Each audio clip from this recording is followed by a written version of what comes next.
「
Okay, so I'm back. So thanks to MSI, everybody who was following the stream last time knows that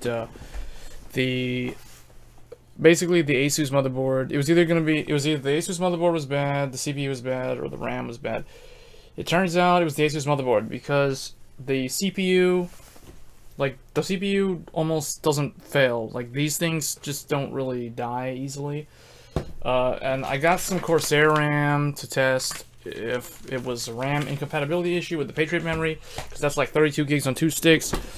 It should have worked, so we're back to square one, looking at the motherboard. So today we're going to be using a different motherboard. This one's the MSI X370 XPower Gaming Titanium. This is the highest end motherboard currently available for X370 for the AMD Ryzen CPUs.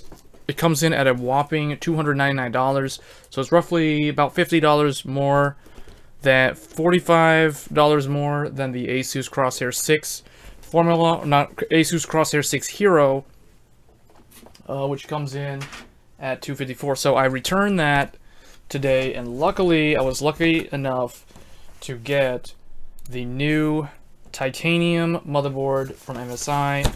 Let's take a look what's inside here. I think it opens up like this. So you get your driver disc. You get your wow, these are like white colored titanium colored SATA cables. They are right angled. Looks like one's not right angled and one is. Same thing with this one. So you get 4 of those. You get some. I guess this is a. What is this? An RGB? LED. So all the motherboard manufacturers are doing the RGB LED stuff now. I don't think this one lights up as much as the Asus one, although we'll find out. You get a gaming series logo here. You get a 2-way SLI bridge. And you get a squishy, spongy, just like the ROG one, you get the I/O shield. So this one looks like, yeah, it doesn't have built-in Wi-Fi, or well, neither did the other one. And it has less USB ports. It trades some USB ports for your DisplayPort and HDMI 2.0. So what's interesting is that will support the new Raven Ridge. It comes out later this year, so that's why that's there. So that's cool about this motherboard. This motherboard, actually, oh, there's 2 more SATA cables. So there's a total of 2, 4, 6. You get 6 SATA cables. Looks like the motherboard actually has 6 SATA ports. So, and 2 USB 3. No, yeah, and 1 USB 3.1. I actually like the placement on these stuff on this board better. It has an M.2, another M.2. I need to figure out which one is the one for the chipset, though, and which one is actually for the other thing. So it says, in order to boot your computer, we strongly recommend installing the memory modules as shown below. I like how they actually give you like a warning, because right now there's a lot of issues with compatibility with the memory here. So we'll see how that goes. But anyway, and it shows you how to install a cooler. That's interesting. SATA cable labels. Thank you for choosing MSI. Quick installation guide. Let's take a look at what's in this real quick. Actually, let me switch back to the other camera. You guys can see. So I'm just going through some of this stuff.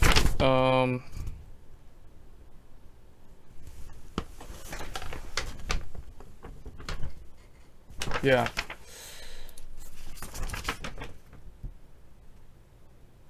So it looks like. Where's the speaker go? Or does it even use that? I don't know. We'll find out. And then it has a. What is this? Like a. Whoa.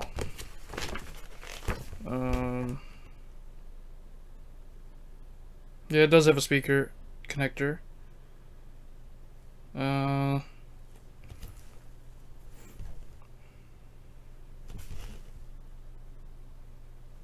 It has a U.2 port. That's something that the Asus board actually didn't have. So that is actually pretty nice. So hopefully this one's not defective like the Asus one was, because that was a big, like, letdown Asus yesterday on the stream, like, not working on me. But anyway, gonna get the stuff that we need. So we're gonna need the I/O. I'm not gonna need any of these cables right now. Put all that stuff back. Driver CD, we won't need that either for right now.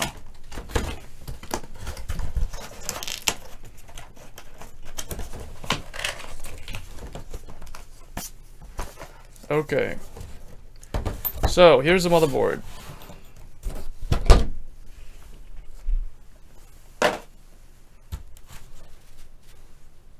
Well, you guys can see it there.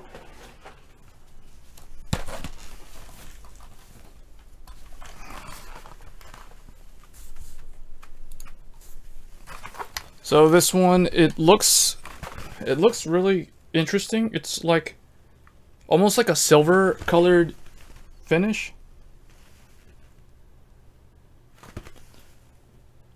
The M.2 shield is pre-installed. All the screws are pre-installed on the motherboard. I actually like that.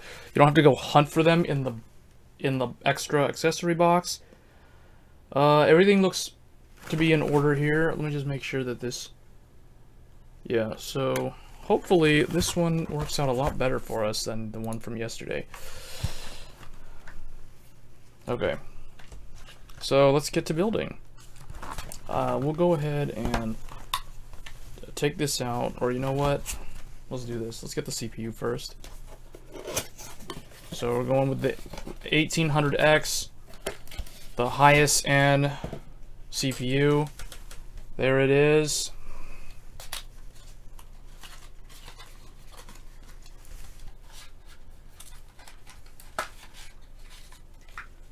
Once again, the Ryzen rises again.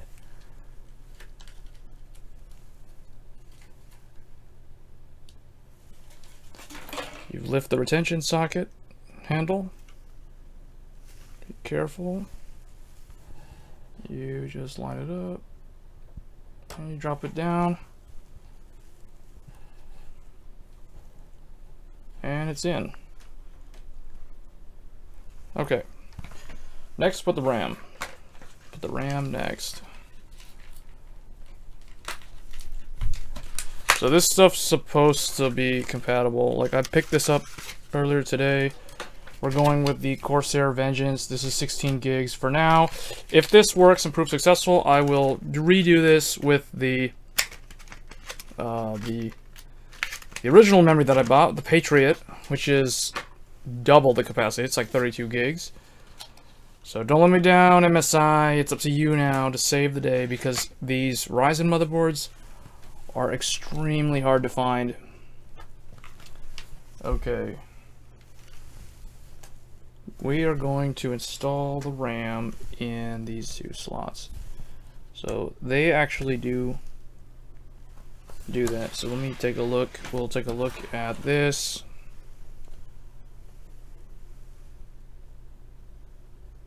Yeah, they want you to put it in the second and fourth first. So I kind of line it up there.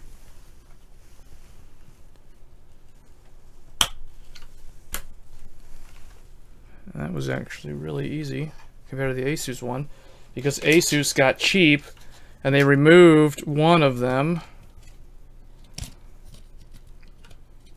One of the clips.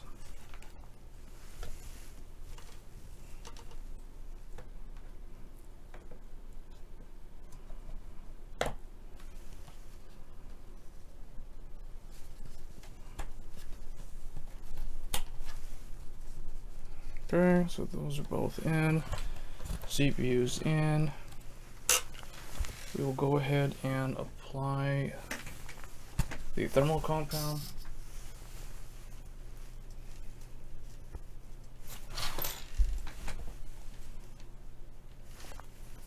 You know what? Here, let's do this. It's probably better for you guys to see from this camera, since it is clearer.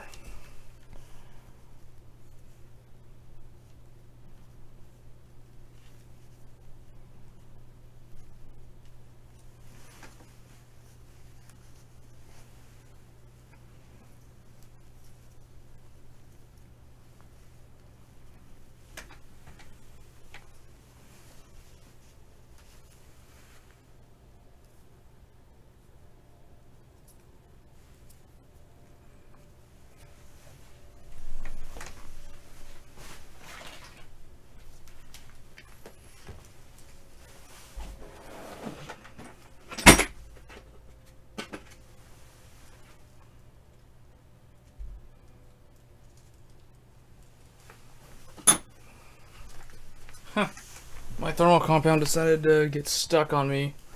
It wasn't opening. There we go. And be very careful not to get any of this on any other component.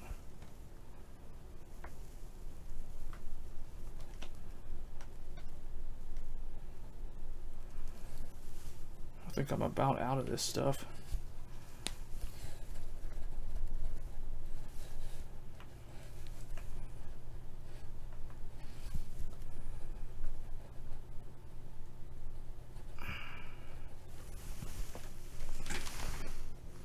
We need a little bit more than that.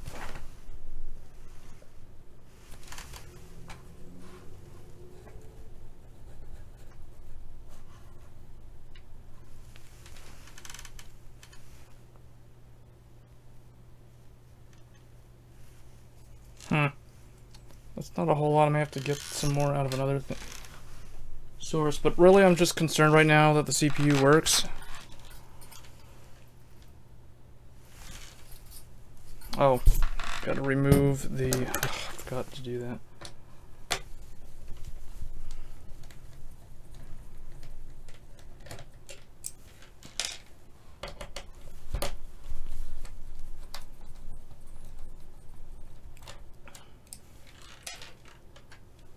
So the Asus motherboard, like, I don't know, it lit up. It said CPU ready with the green LED, but it also had a red LED on the for the light for CPU, which was confusing. I don't know. At first I was thinking, oh, is it the RAM? No, it's not the RAM because we got new RAM. Then we went and got a CPU. That didn't help. So then I was like, you know what? It's probably the motherboard. So took it to Micro Center. Whoops. Forgot to put the standoffs. So went into Micro Center, took it to them, told them how, oh, it didn't work and all this stuff, and they're like, okay. We got like one MSI motherboard left. You want it? And I was like, yeah.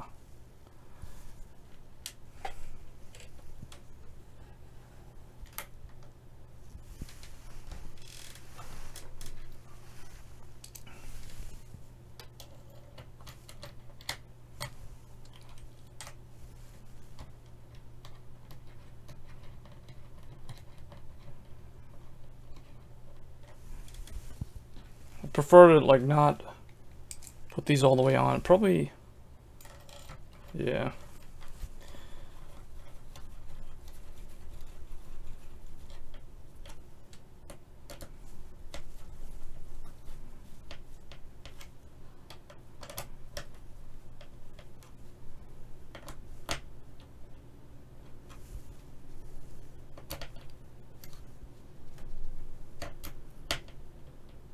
I don't want to over torque them. I'm being a little bit more careful this time because I was kind of shook up how that Asus motherboard just didn't work.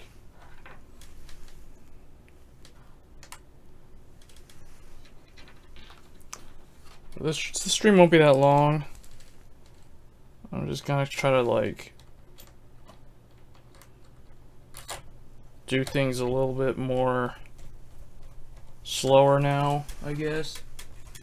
Not gonna spend too much time with the nitty-gritty details.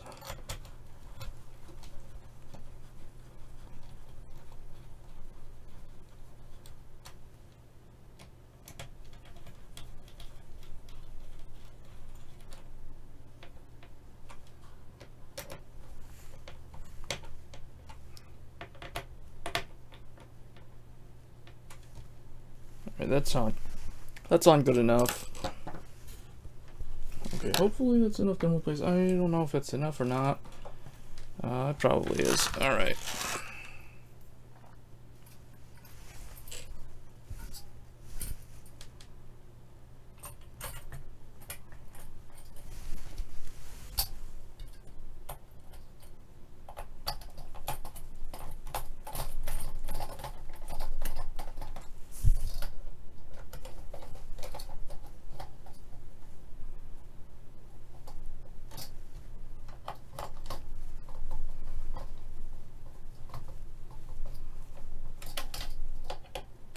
This is spring-loaded, so it will, like, get to a point where it won't be able to turn anymore.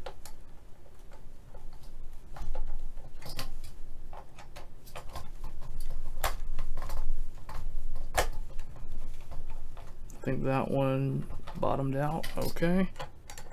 Now this one. And there, that one. Okay. Hopefully we got enough thermal compound on there, but that's probably enough, hopefully, because I don't have any more left. I'll have to open up one of my boxes with my older Noctua coolers.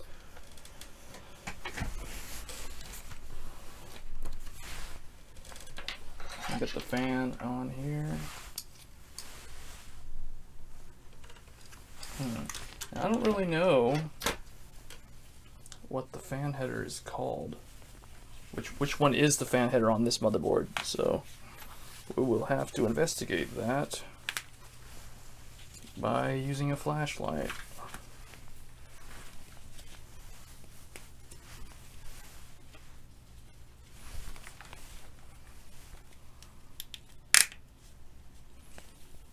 Okay, so that's this pump fan, system fan 3. How many phases does the guy have? 1, 2, 3. It's like 10 phases. It's 2 less than the Asus. But it looks like, what's this one? System fan 4, and that one doesn't have a label. System fan 1. So the pump fan must be the CPU one, because I don't see any other ones on here. Oh, we do have some viewers now. Who? Well, somebody. Okay, anyway.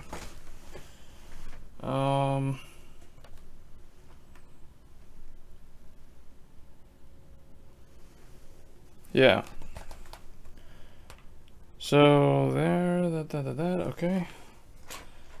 So I will have to use a combiner to get that on there later, but for now, to make things simplified, I'm just going to install one fan. I'll just install this one.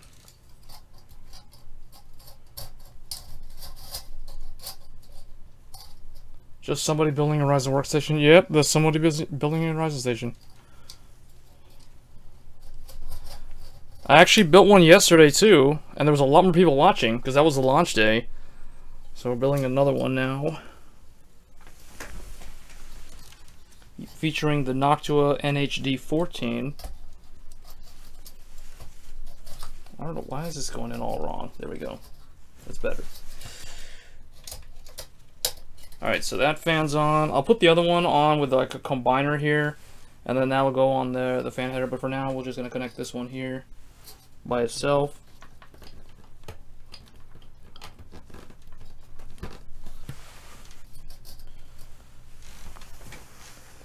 Yeah, Noctua, because I want my PC to be as silent as possible. Alright, now I think, let me see, what else? Oh, I gotta take it out of this box.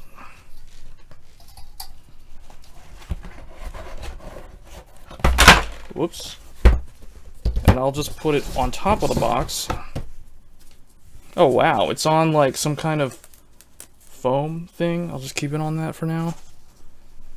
I hope that's ESD, but to me that just looks like foam.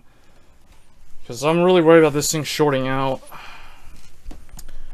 Okay, so that's connected. The CPU cooler, let me check how it looks. Yeah, it's making proper contact. Alright, let's see.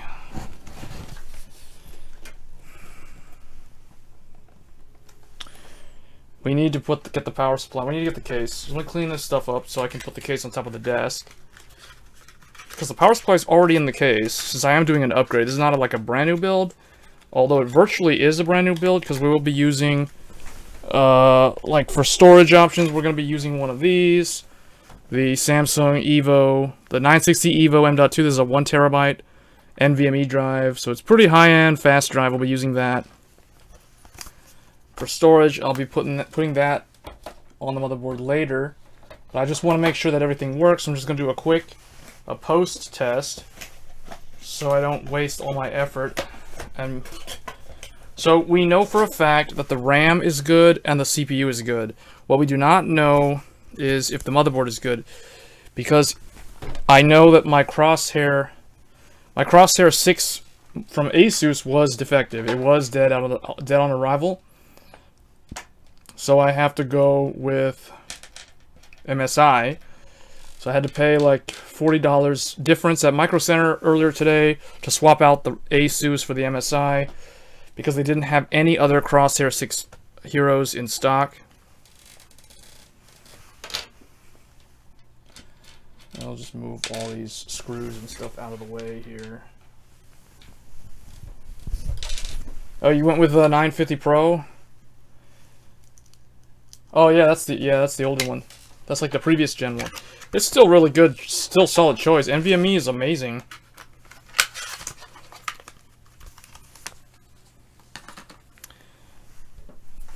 Okay, now let me go get the power supply. How am I gonna do this without making a mess of everything? So I can like use this to ground myself again. Although I do have a wrist strap here, so you can see I am grounded to a not a very big metal surface, but I think it'll get the job done. I can just whoops, I can touch the metal thing here. Okay. Moving all this MSI motherboard box stuff out of the way.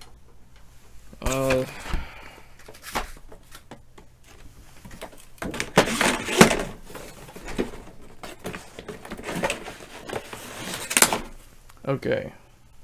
Oh, now I got some more viewers. Besides Gargantuan. No one on YouTube's watching. I am streaming to both YouTube and Twitch. So Dex2, hey, or Dix2. Welcome to the stream. So it's you know what? It's probably gonna be easy for me to do it this way. I'm going to install a graphics card. Where's my graphics card? Oh. For the graphics card for the post test, we will be using a reference RX 480. So opening that up now. Whoa. Oh wow. That's probably not as good as this view. Okay, so we'll be using one of these. This is alright, let me turn this up briefly, you guys can see. So we're gonna be whoa, I've got like a little light on my head. Okay, so we're gonna be using the XFX, the one with the back plate, just as a test card because it's easy to throw in there and test it. Let me get the HDMI one out because that's what we're using. So this is gonna go on the motherboard here. Let's adjust the camera again. You guys can see.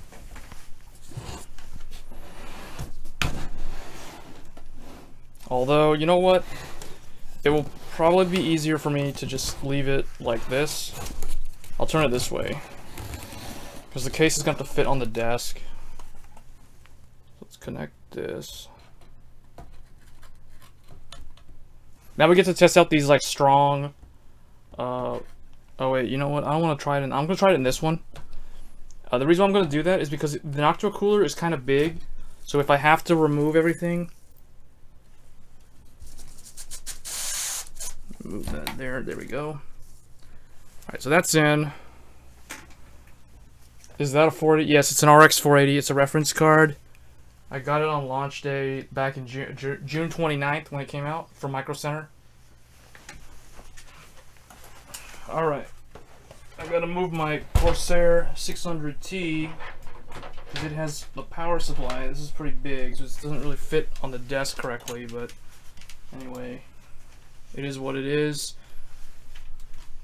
Hopefully that's not gonna fall over. That would really be bad if that happened. There. Okay. This Frankenstein looking rig here.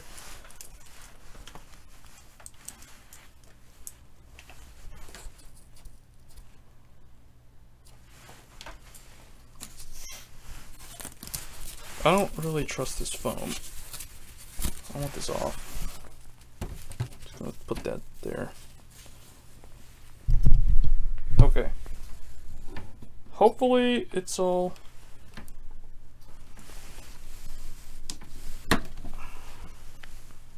Gotta redo that and make sure that's like at the edge of the box there.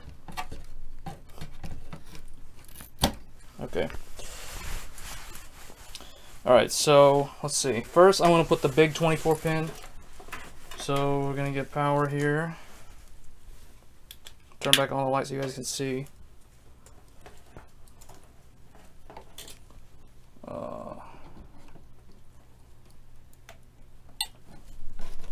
Is that in? I hope so. It's not in all the way. This is on a box, so it's not gonna be that good.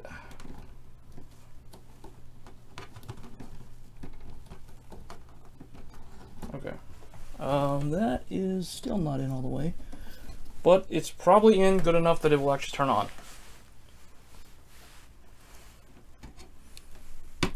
Alright, CPU power, GPU power. There is also a supplementary one. I'm gonna plug that one in. Just because, although I probably shouldn't even bother. Because I will have to take this all apart again and put it in the case. Or at least the power connections. Single 6-pin. That is in right. Okay, yeah. Alright. Now I just need to plug in the power supply here. And I need the HDMI cable.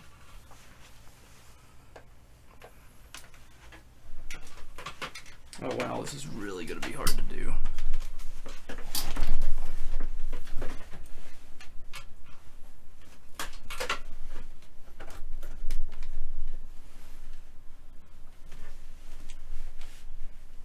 Alright, that's good. We got light. The power light on the thing came on. Now, where is my HDMI cable? I have to make one change here. Hold on, guys. Gotta bring this over here. Okay. Where's my HDMI? I gotta change my monitor input.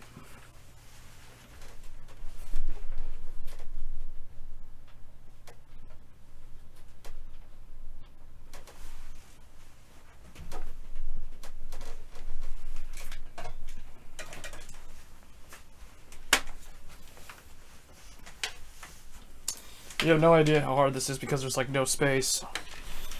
Okay. HDMI is plugged in. Here we go.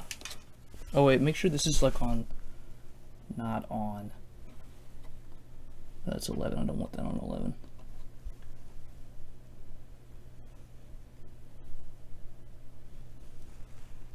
Okay, here we go.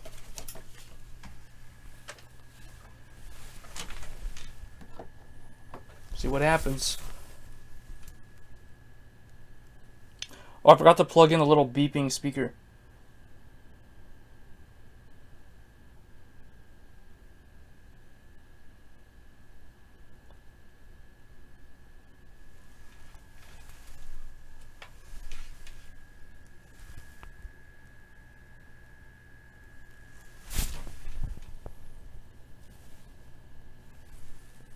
It's doing a bunch of numbers. I'm not sure, like, if it's trying to do memory training or what it's doing right now.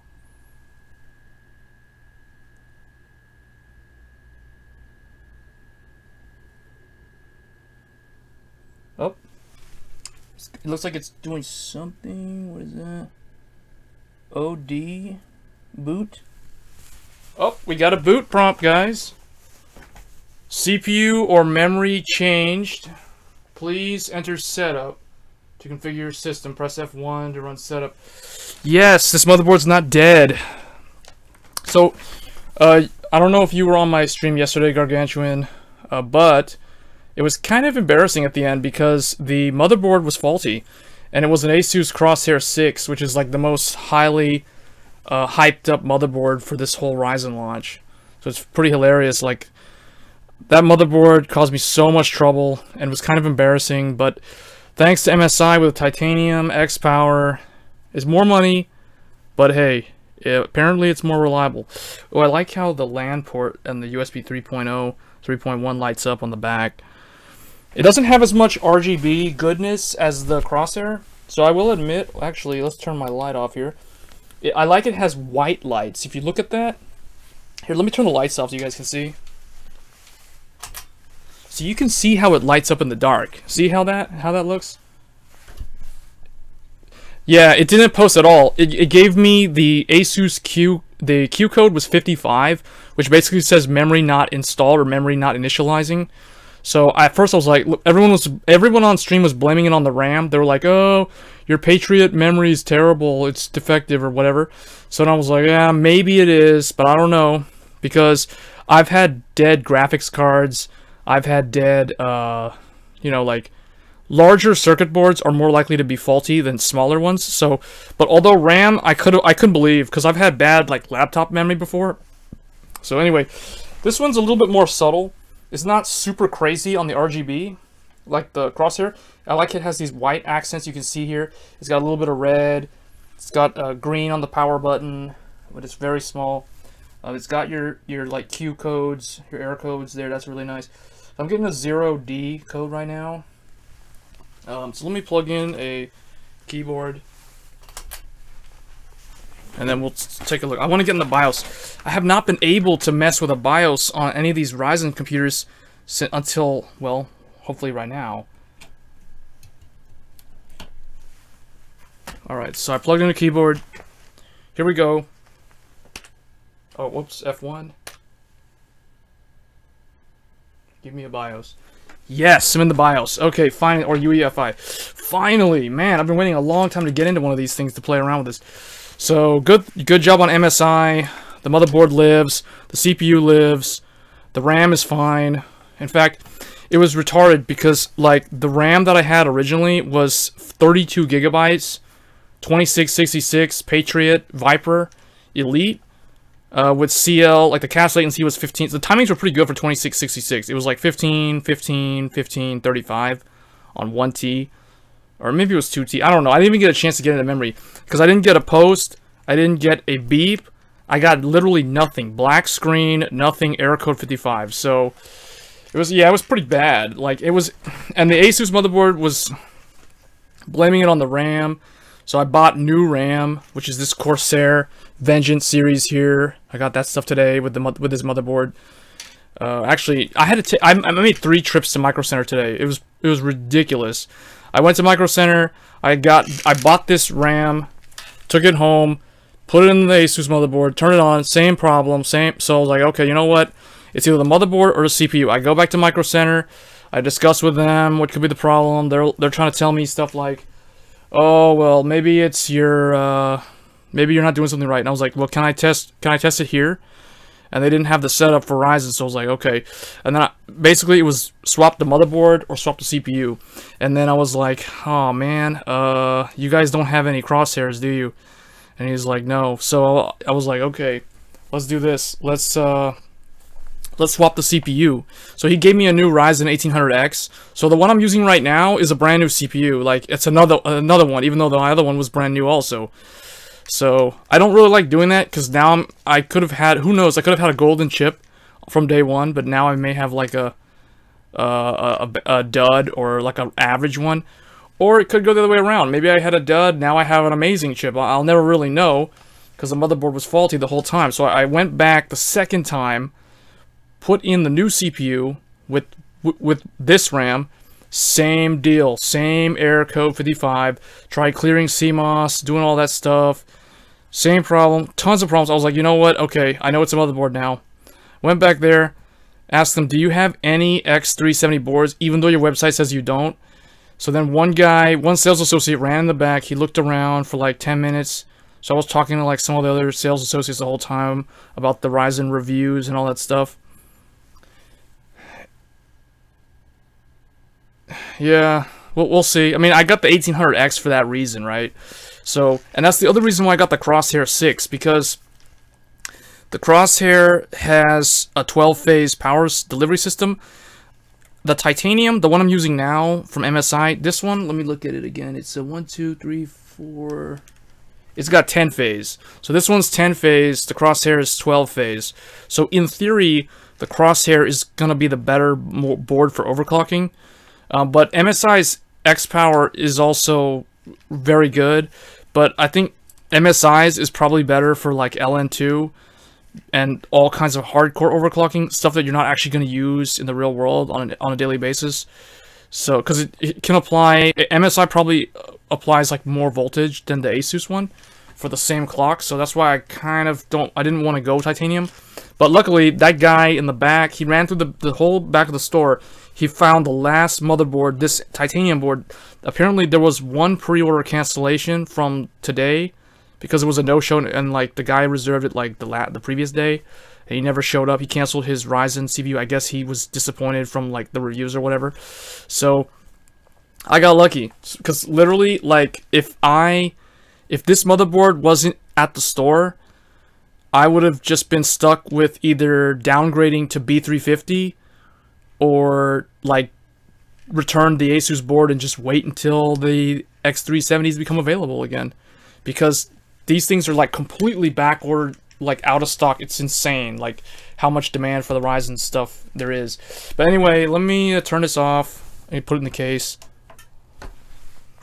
Alright, so we know that it works, so I'm happy now, because I was literally like losing sleep on this. I was like, what is wrong with this? I've been waiting a long time to upgrade my old FX 8350 system and get off of my Intel quad-core as my primary rig, which is the rig that I'm using to live stream right now. But finally the day has arrived, and it's all thanks to the guy who canceled his pre-order at Micro Center and MSI's Titanium XPower motherboard. So to whoever that guy is that canceled your pre-order, thank you so much, because otherwise this live stream would not be possible without you. And MSI, of course, for making the Titanium motherboard.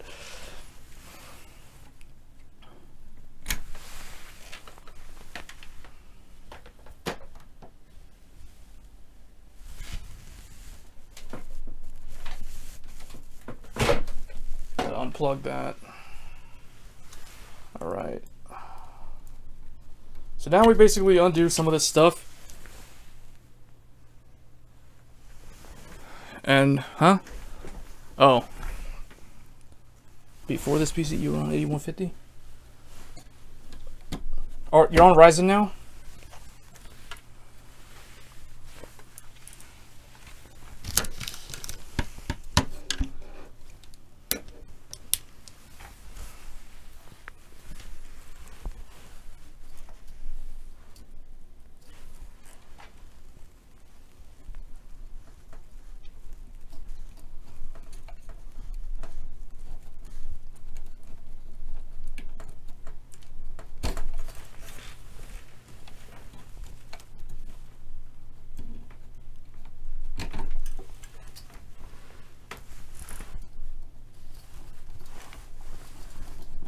I hate removing this 24 pin. This thing is the most annoying thing to remove. Oh, that one actually came out pretty well. It would get stuck in the crosshair one. The MSI one seems a lot better. The build quality on the Asus stuff, you know, I used to be a fan of Asus, but they've let me down in the last couple of years. I had faulty graphics cards from them, and I had to ship them back. It's really irritating. So they get a lot of hype because they're really popular in their marketing and stuff. And I will admit, Asus does make some pretty compelling designs. Like, I still think the Crosshair 6 is the best looking X370 motherboard. But, you know, if it's not gonna work, if it's got a failure rate of who knows what, like 13% or whatever, don't quote me on that, because I don't know. I'm just like throwing out numbers there. Yeah, I'd probably go with MSI, because I don't know, like Asus, I had a bad video card. Now I've had an experience with a bad motherboard from them. Yeah, they don't cover their VRAM on their GPUs fully.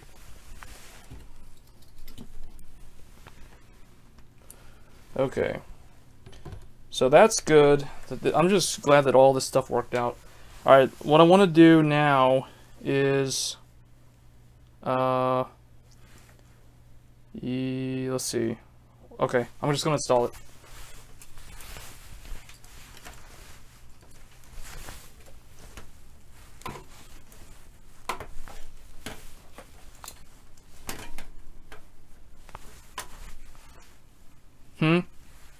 Oh, yeah, that's the thing. The other thing too, that's the other thing I like about Asus.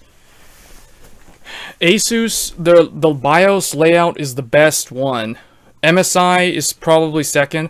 So, okay, my current 2 motherboards that I have, not counting the Titanium, because this is brand new, I haven't worked with it yet, is my Crosshair 5 Formula Z for my FX 8350. That's an Asus motherboard. And that's another reason why I went with the Crosshair 6, because I was like, it's the natural, you know, like, the natural step in the upgrade. So, ASRock, that's a good question, Armando. 01, hold on. Alright, let me adjust the camera. So I'm gonna put this, I'll make it go up a little bit higher. How am I gonna do this without, like, completely messing everything up? Not sure. We are gonna have to move the GPU somewhere, because the case is gonna have to lay flat on the table. And I don't have a lot of room here. This desk is not very big. Oh, but to answer your question, ASRock is actually pretty good. I was considering the Taichi, the ASRock X370 Taichi board. That was one of them. I like how it had built-in Wi-Fi, and it looked really nice.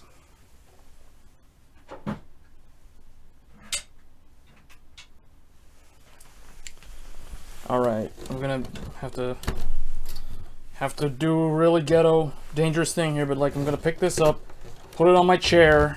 I know, facepalm if this kills it.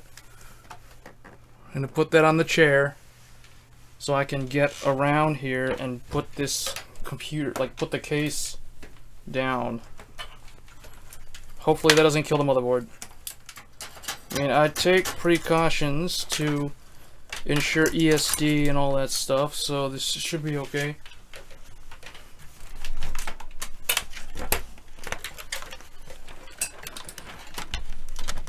GG power cables, they're getting crushed.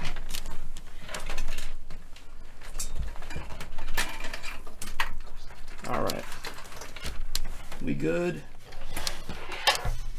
We good, okay. I forgot about this little guy. I forgot to plug this little speaker thing in. I'll do it now. Okay. So now, is there possible for me to angle this better? I don't have a very good way to, well, that might work once we get the board there.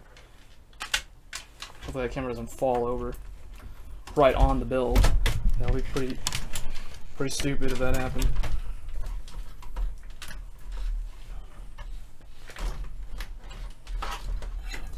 You know what? What am I doing? Because I'm just gonna have to like pass this through here anyway. So that needs to go.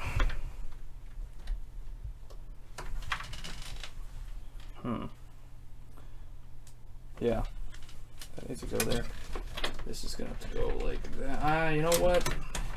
Forget about the power connections right now. Shove all that stuff out of the way. We will deal with that later. Yeah, it's a Noctua NHD14. I've had it for a long time.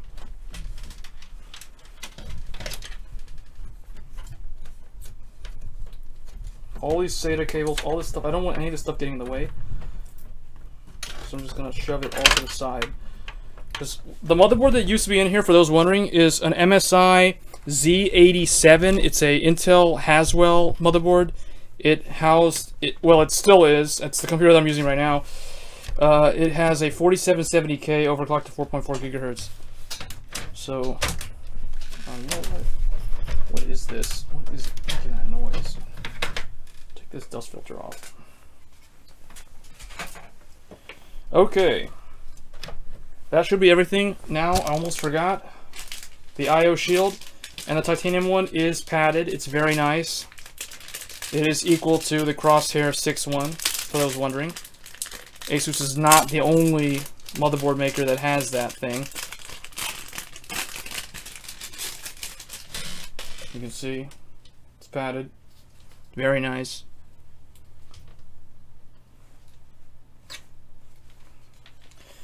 I just wish they had like 2 more USB ports. If they could have given Gigabyte Gaming 7, but they never, I don't even know where that motherboard is. It's like, hasn't even released yet.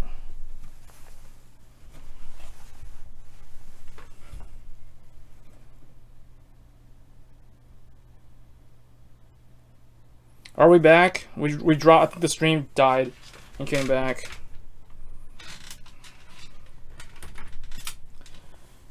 Everybody there? No, it says offline. It's probably coming back.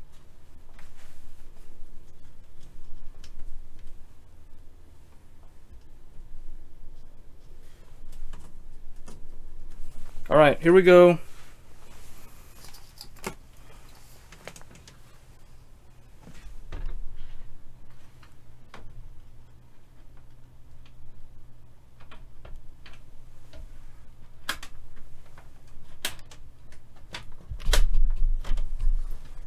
That was easy. That lined up really good. That almost was effortless, actually, honestly, to put that in. Not trying to hate on the Asus one, but the Asus one was harder to get in because of that massive thing on the back. Although this one has one too, but it just doesn't stick out as much. Okay. Now we can put the standoff screws in.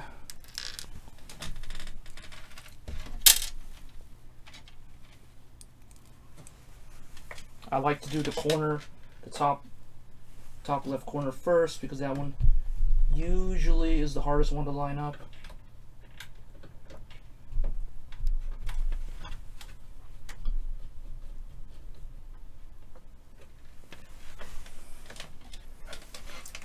Oh yeah, the stream died. It's probably because I'm streaming to YouTube and Twitch at the same time, so my internet is pretty much GG right now.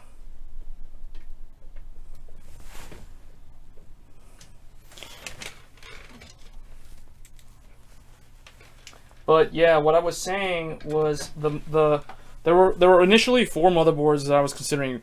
One was the Crosshair, the Gaming 5, although I really wanted the Gaming 7, which is why I didn't get the Gaming 5. The ASRock Taichi, that was a pretty good one for the price, built-in Wi-Fi, all that stuff. And this board, the Titanium. So the problem with Titanium was it was too expensive because it was like a $300 motherboard. The problem with the Gigabyte 5 was I wanted the Gigabyte 7, but they didn't have it at launch, so Gigabyte was kind of like canceled, like crossed out off the list there. So that really left the Asus motherboard, so that's why I ended up with the Asus one. Plus all the crazy hype media coverage on the Asus Crosshair helped me further decide on getting that one. So marketing is a thing, it actually does work. Good products, apparently today, good products don't sell themselves anymore.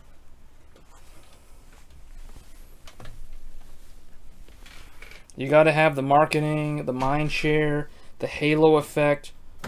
Basically, you gotta have all the stuff that made Apple and Nvidia successful. Alright, 1, 2, 3, 4, 5, 6, 7. We're missing the top 2 ones.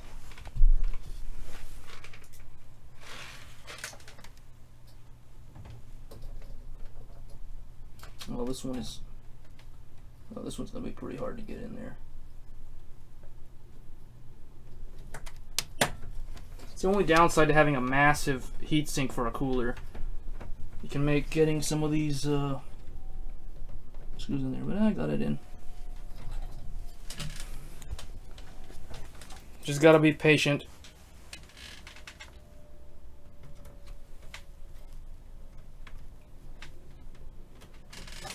Alright, so that one's in.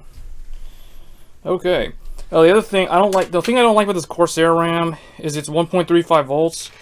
It is 3000 or 3200 megahertz CL cast latency 15 or 16 or whatever. I prefer the Patriot ones because they're like double the density, and they're 2666 for compatibility, and they're only 1.2 volts. I hate the 1.35 volt RAM because it's just uses more power. All that kind of stuff. So I'm guessing this is where the beep fan goes. I mean the speaker. Why did I say fan? Anyway. Oh, the nice thing about the MSI board is it does come with 2 USB 2.0 headers, so I do not need to use a splitter. The Asus Crosshair one only comes with 1.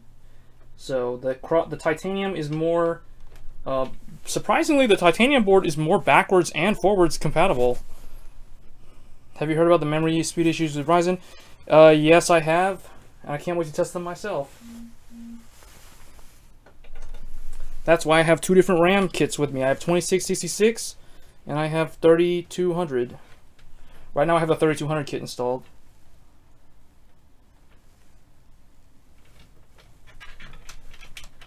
We'll see what happens. But honestly, guys, if you have RAM at 2666 at cast latency 15, you're equal to anyone running 1600 megahertz on CL9 DDR3. So there's nothing to complain about. I mean, RAM don't really help. Yeah, definitely. This is a perfect comment. It is not that important at all. I don't really care about it, to be honest. I mean, it's cool, but it's not like the be-all, end-all. Like, if I have to sell it for 2666, I'm going to set it 2666, 1.2 volts, cast latency 15, I'm not even going to look back. Okay, now what I'm looking for right now is their little... Don't they have like one of those little M connector thingies for the I/O shield?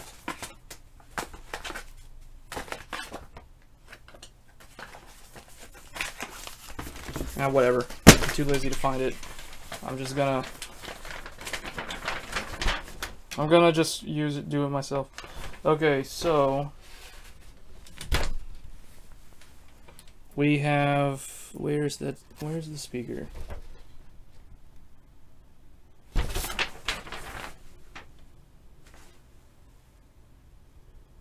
Huh. Did they show you how to install the little speaker? JFP1. Oh well, I don't know. I know from my old motherboard where it goes. JFP1. So yeah, that's this guy. So hard drive goes here. Hard drive.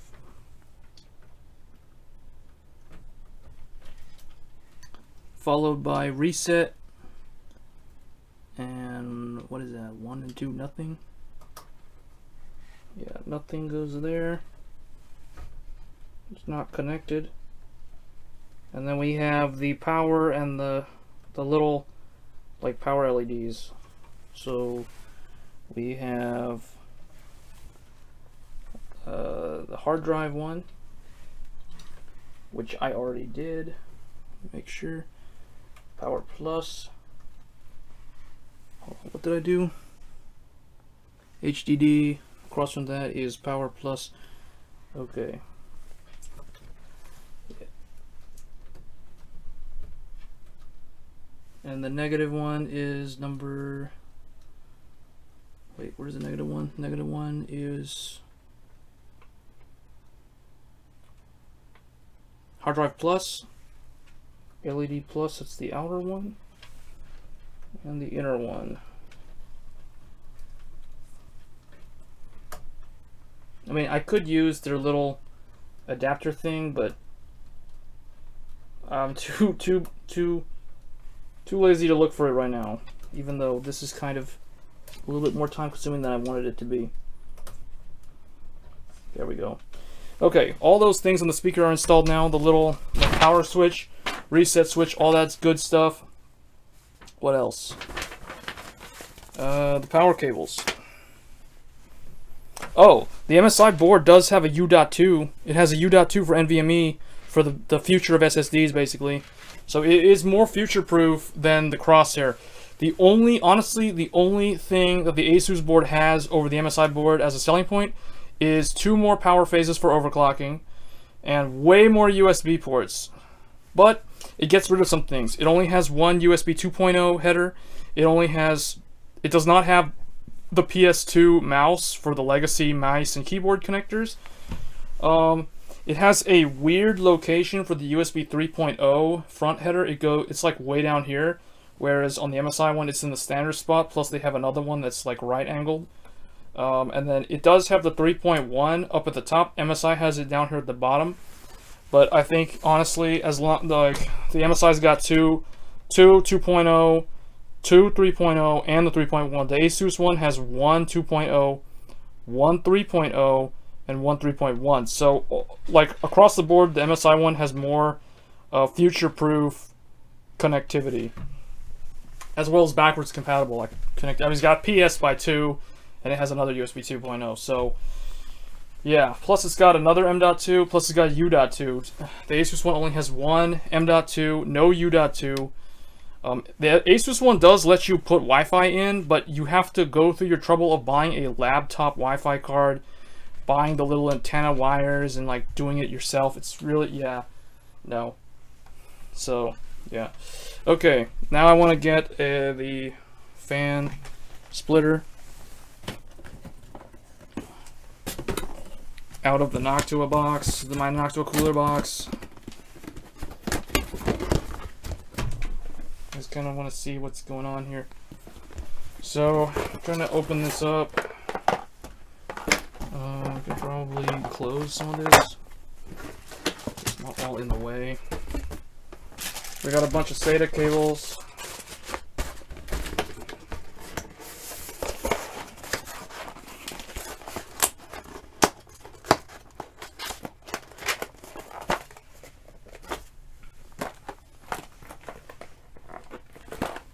Yeah, honestly, it's no-brainer. Like, the reviewers don't take multitasking into account in the reviews, which I feel like that's very disappointing. Like they're saying that the 7700K is faster in gaming. Well, yes and no. I wonder what would happen if they test the 7700K while gaming, live streaming, and having all kinds of other applications like Curse, Discord, Skype, you know, like 50 Chrome tabs open while you're on like multiple monitors. Like, obviously, it's a no-brainer. The 8-core Ryzen is going to be better at multitasking. So, yeah. So, I will actually be showcasing that in my review, when I do my review. So, if you want to check that out, you can check out my YouTube channel. I will be doing some more technology videos in the future, including ones on Ryzen versus Intel and Ryzen versus AMD FX.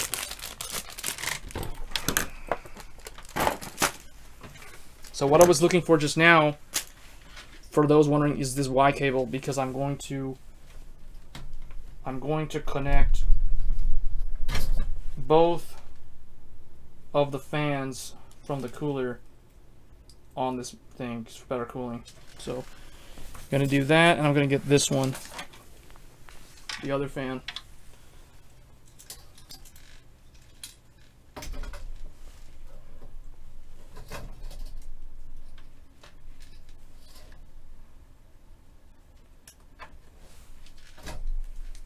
See that?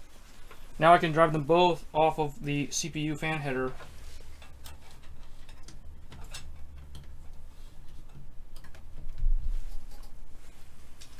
Alright, and then we're going to do cable management here.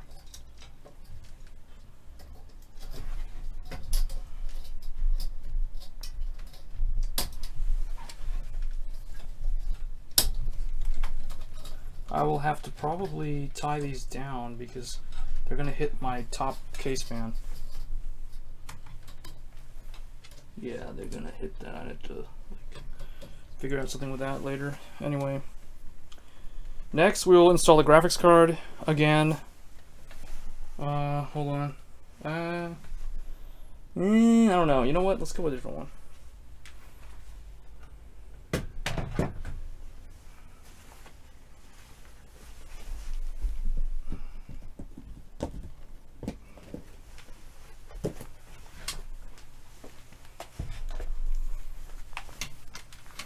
We are going to install this graphics card, the R9 Fury Tri-X from Sapphire. This is my favorite graphics card of all time because it is dead silent and it's using HBM.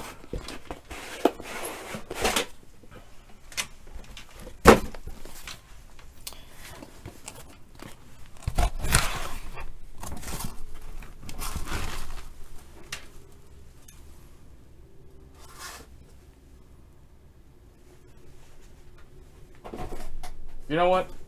I changed my mind. I'm gonna keep using the RX 480 for testing because I'm gonna add like hard drives and stuff later, and that's a very long graphics card, and I don't want to have to like pull that out again. So I will put that in the finalized build. So I'll do that later. But anyway, I'm gonna make things easy for me for right now. So we're just gonna stick with the RX 480.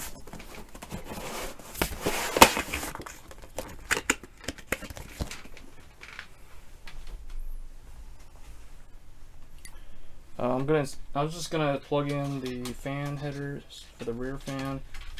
So the system fan here on the back.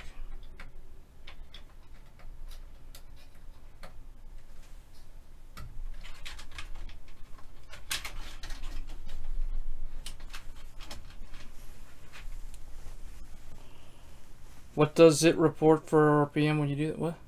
Oh, I think it'll report the... I don't know. That's a good question. It just reports whatever the speed. I think it reports the... I don't know. Honestly, I really don't know. Never actually really thought of that. Alright, so I'm going to put this like this or like this.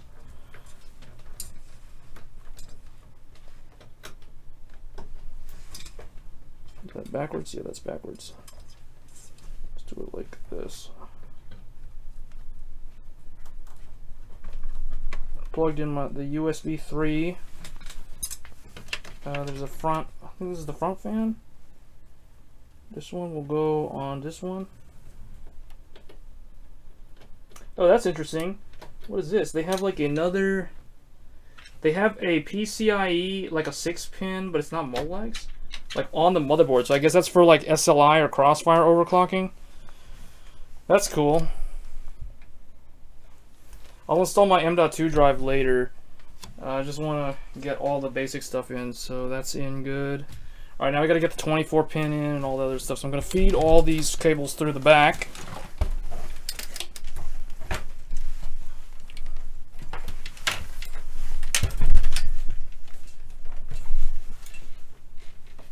CPU 8-pin coming through here.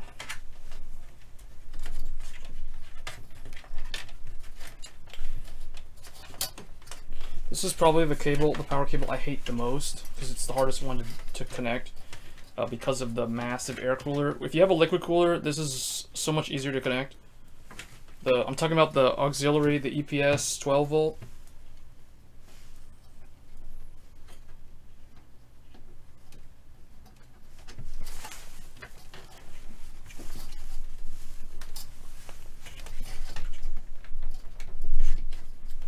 Alright, I got mine in somehow.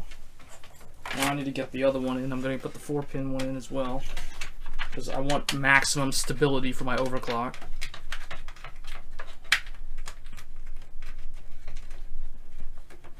I don't think it'll double. No, because I've had it on headers, on splitters before, and I never see ridiculous numbers.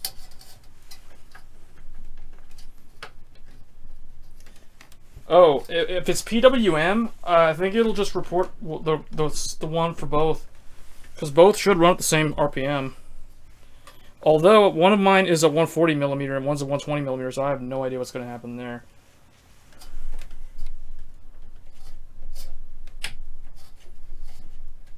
Okay, those are both in. That looks good. I want to redo my fan cables, but I'll just leave them like that for now. I'm not too worried about them. PCIe, actually, let's get the big 24-pin first. Get this one. This is annoying. This has got to come up here. Or actually, yeah, we'll go from here.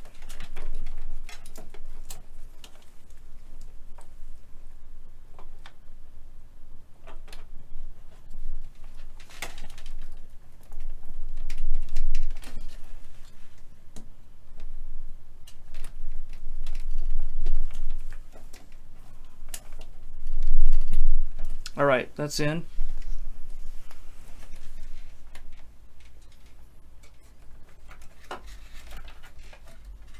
Just sit that there out of the way. You can see my cable management is not all that great, but I never look at the back of my computer anyway. So now the PCIe for the graphics cards, I need to install the graphics card again.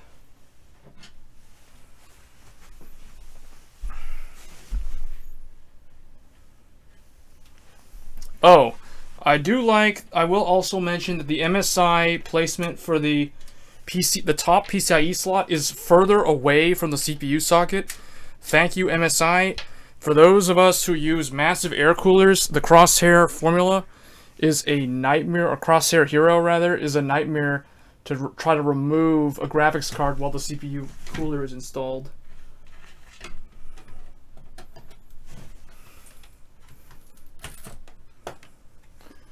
Alright, that went in so much easier than the other one.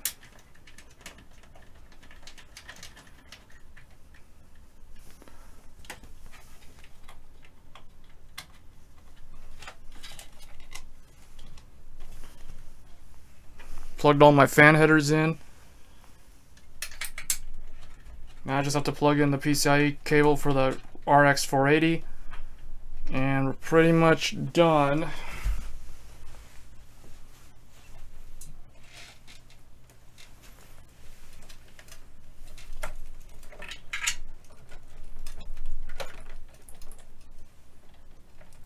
What's true? I don't even know what I said. Oh, I'm gonna need this later on.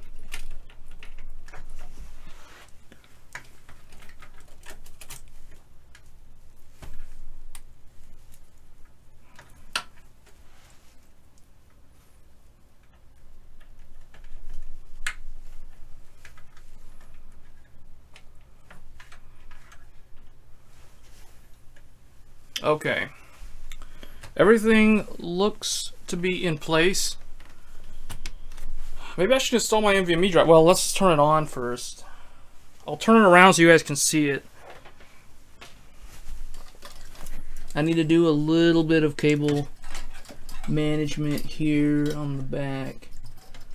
But for right now, I'm just going to leave it.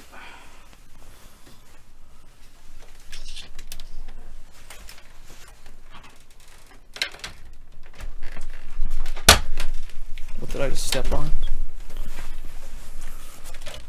Oh, SATA power cables got crushed, but they're okay. Alright, I think we're ready to turn it on. Check the post test while installed in the case. Oh, whoops, I forgot one. I forgot my... Wait, what is this? Oh, this is FireWire. I don't need that. Is there like another... Oh, there's another USB 2.0 that I forgot to plug in. Because my Asus motherboard doesn't have a second one. But the MSI one does. So I'm going to have to plug that in.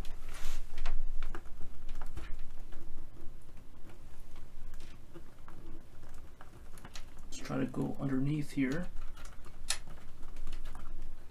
And right in there. There we go. I got all my USB ports on the front working now. So this motherboard is actually better compatible with the Corsair 600T than the Crosshair was. Okay. Let me try to get it so you guys can see. Gotta plug in my HDMI and my power. If it can reach.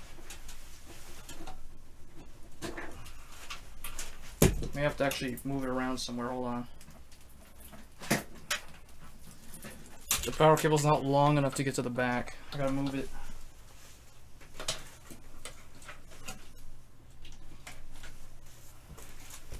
Put this on the top again.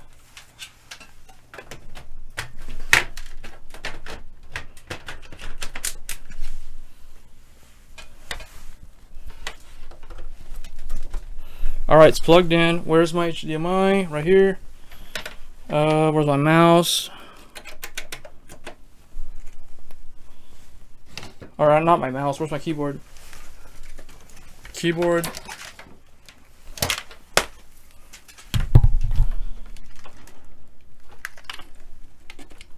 Okay, keyboard's in. You know what? I guess we'll plug in the mouse also. And test how that works. Alright, moment of truth. Let me turn the lights off. Here we go. Hopefully it doesn't explode. Hold on. Alright, here we go.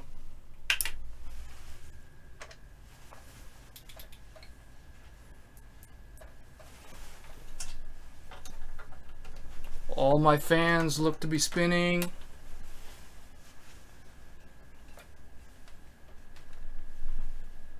$9E. Come on. Yes, it lives. It lives. Success. Show you guys here. Ta-da! All right. 34 Celsius. Motherboard temp 30 Celsius.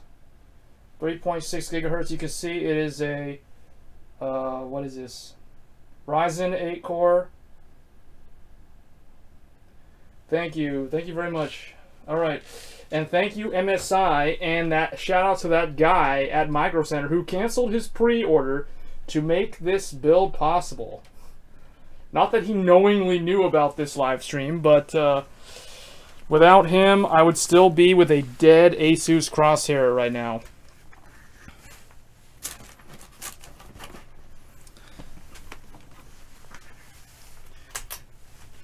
All right.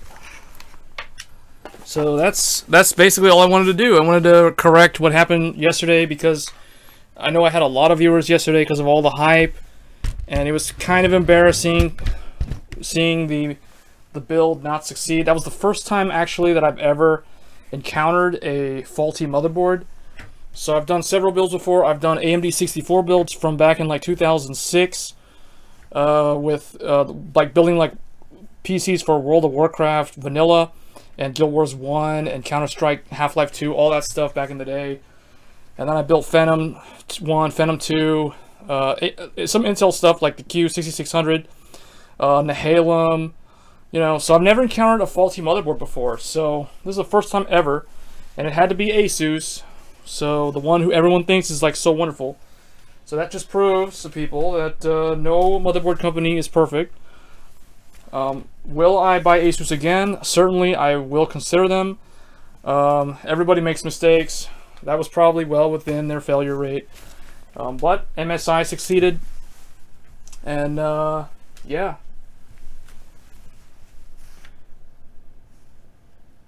The PWM thing.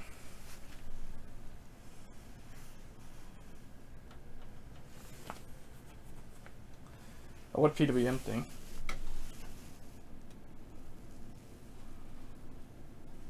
Huh? Hold on.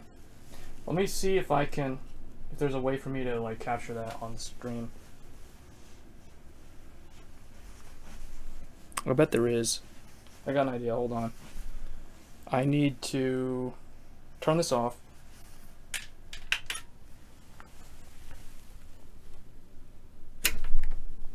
Oh, you know what? I won't be able to do that because, yeah. Oh well. Alright guys, well I'm probably going to sign off here. This was a short stream. It was just for me to show that I can build a Ryzen PC that is not defective out of the box. And yeah, that's basically it. So we'll take a couple of questions. Can't really do anything right now because I need to change some of the setup in this room so I have more room to maneuver the hardware. Like this, right now this is sitting on a tiny little desk and there's no space for me to even like touch the keyboard right now because there's just no space.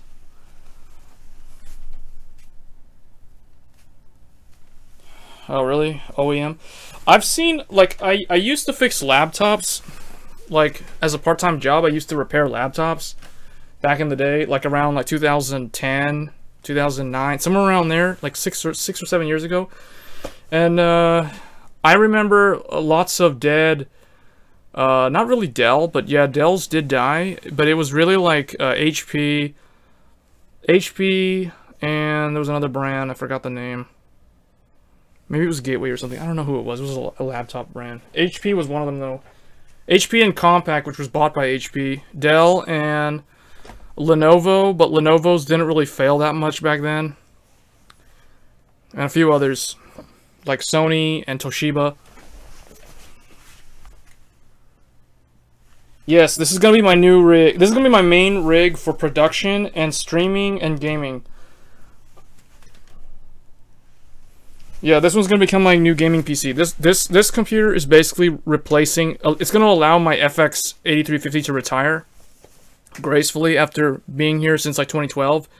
And then the Intel computer, which I'm using right now, the Haswell-based 4770K, which is overclocked to actually be a 4790K, will become my second backup computer.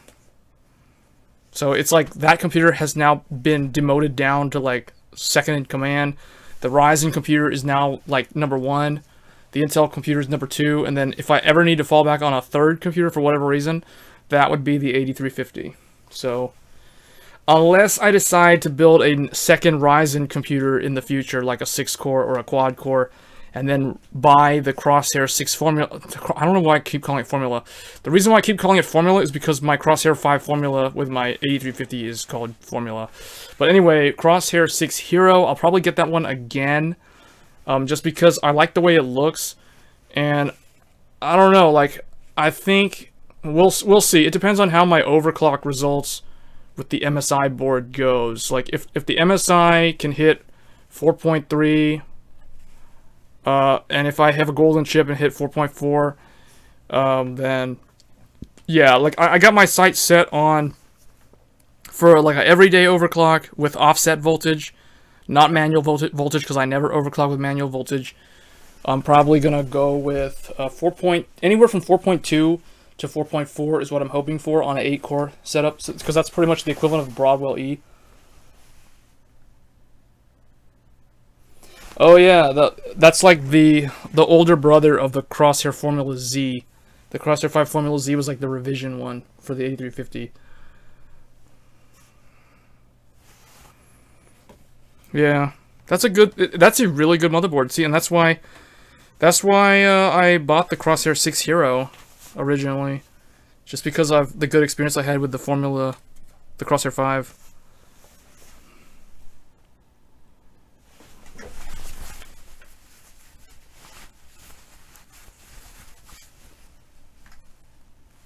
But yeah, alright, let me, I don't know what I'm going to do with this. Probably just going to like, close this up. Or get some of these SATA cables out of here because they're like all tangled.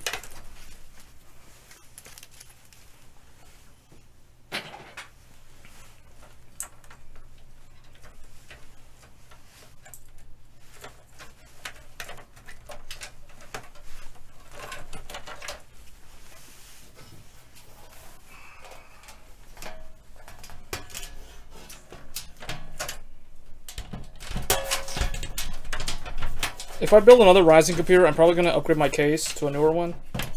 Because the Corsair 600T is a very, very nice case. But it lacks a few of the newer case features. It doesn't have USB 3.1 on the front. It lacks the ability to like properly store your SSD drives.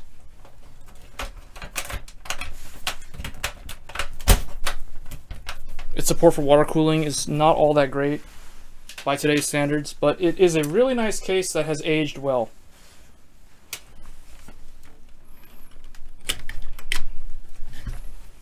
Alright, let me unplug this. I want to show everybody what it looks like. So this is pretty much the completed build. I'll step back here. It looks pretty clean.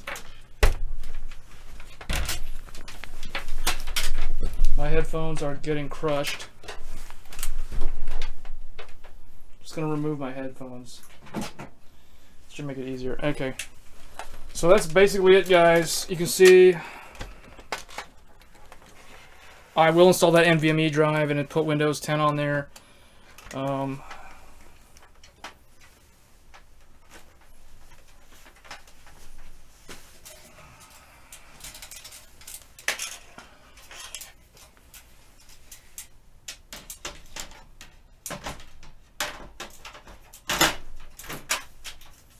And there we go.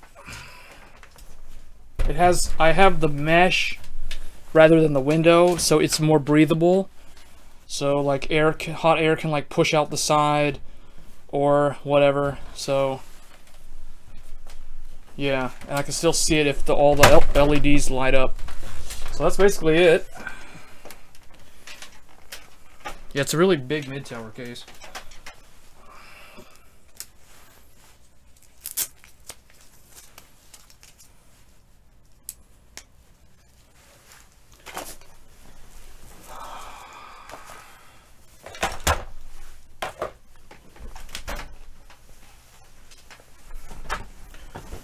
Okay, hold on. I gotta put my...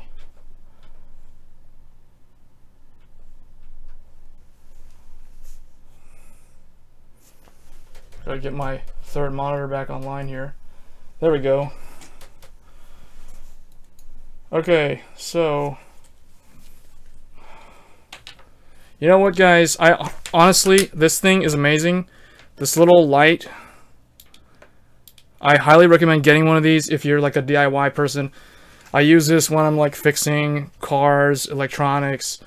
As you saw, it helped me on the build. I didn't have to like hold my phone in with the LED flashlight on the whole time.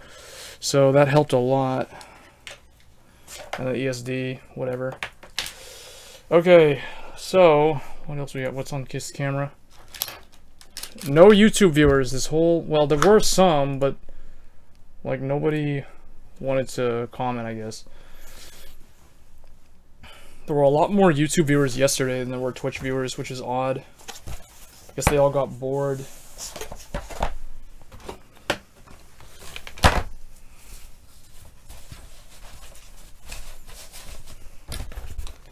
Yeah, but anyone wondering? I don't know. Like, the MSI Titanium is pretty legit.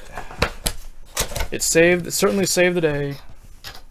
Gotta hold on to these. These are the stock mounts.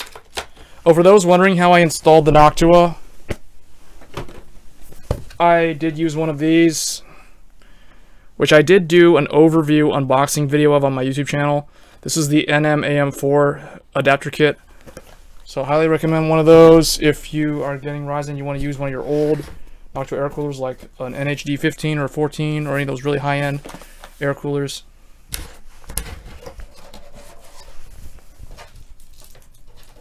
I don't know what this plastic is, but I'm going to keep it just because I can store my stuff really easily.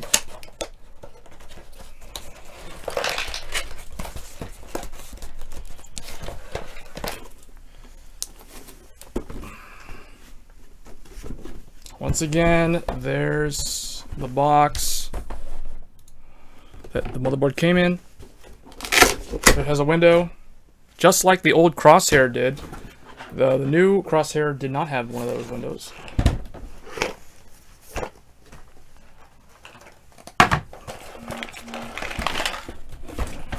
Oh wait, maybe I will need this thing. No, maybe not.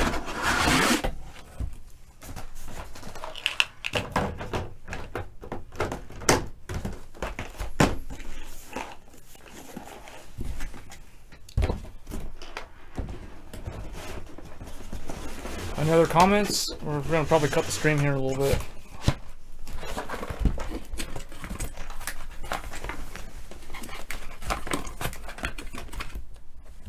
Do they go like that? Okay.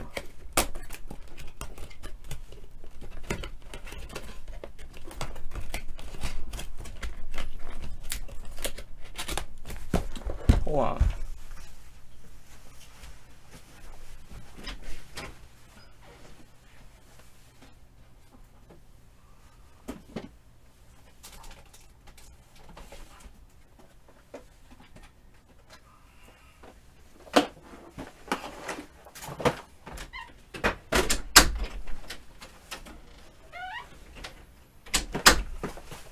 Since we're on the subject of motherboards, here's my old motherboard. How ironic, the Crosshair 6 Hero did not have the classic handle, but the titanium does. And my Intel computer is using one of these. The MSI Z87 GD65 Gaming. So that is the computer that is streaming right now, is using one of these motherboards. For those interested.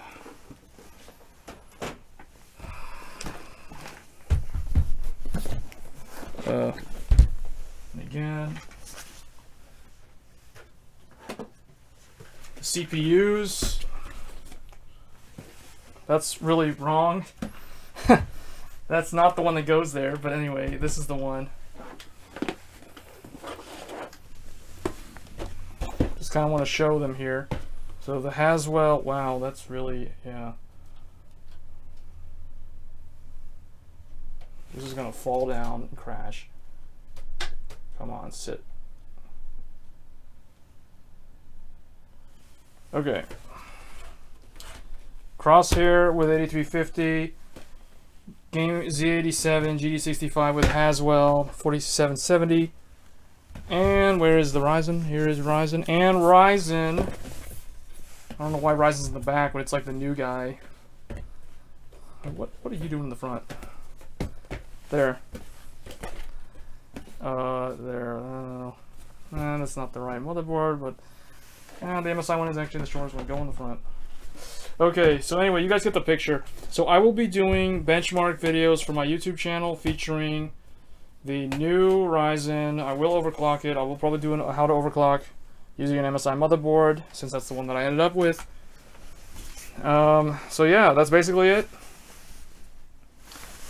Yes. Oh, hey, pizza. Yeah. The Asus Crosshair 6 was defective. That was the problem. After the stream, I went and I thought, okay, maybe it's the RAM. So the following day, which is today, I went and bought this Corsair Vengeance LPX 3200. And it was not the RAM, because I put this RAM in and it still got the same problem. It was Q code 55 on the Asus motherboard.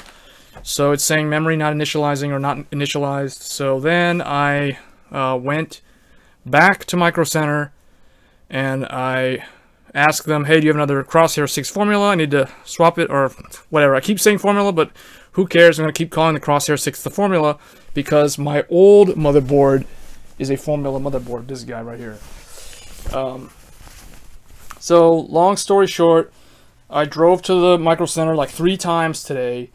Once to get RAM, the second time to swap the Ryzen CPU because they did not have another Crosshair, and the third time I finally was like, you know what, I don't care, get rid of the Crosshair, I don't want it, it's bad. So they went in the back and they pulled the last MSI Titanium motherboard out of the back because somebody canceled their pre-order, probably because of the reviews or whatever. So thanks to that one person, I got the last X370 motherboard in the entire area of like 150 miles or like 300 kilometers of my area. So very, very lucky. So I redid the build just now. It works perfectly. Everything's up and running now. So yeah, that was basically it. Faulty motherboard. Ryzen lives.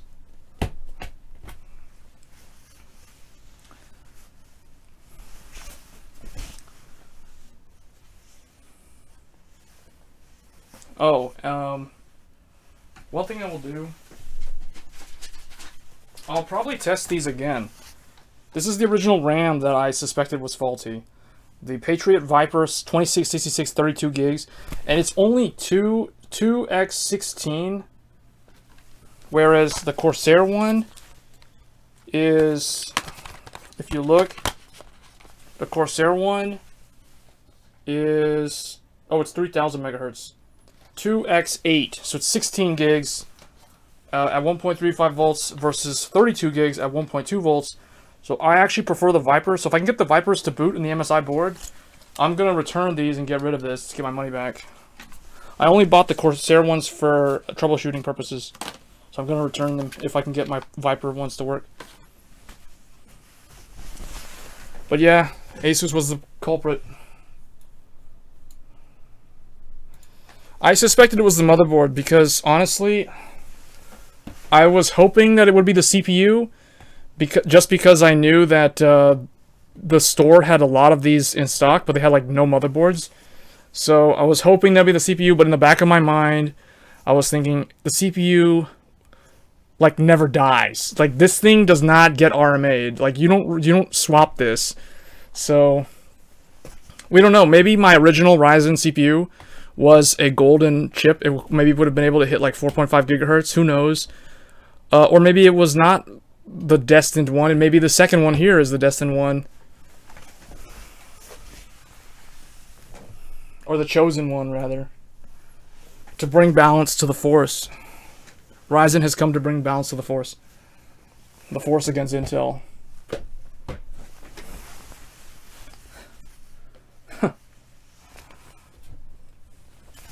Feat MSI because MSI rescued me.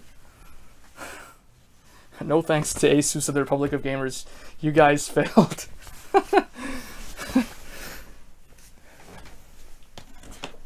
So this is my Intel. Okay, hold on. Let me put this back.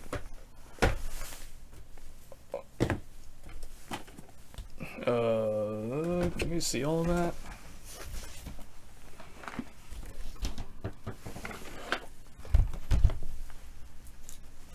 Hmm.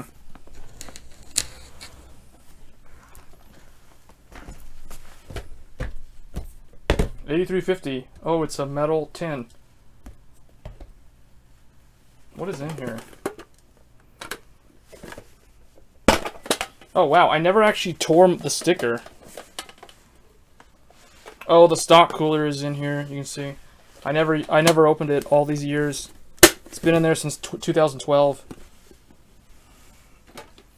That's nice how they give you like a higher quality thing, and at least they gave you a stock cooler. This is back before Intel got rid of doing stock coolers, so there's an Intel stock cooler in here as well.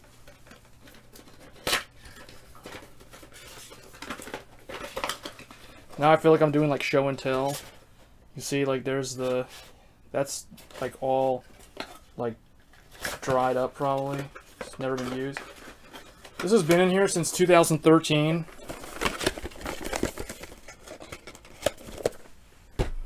And if we go further back,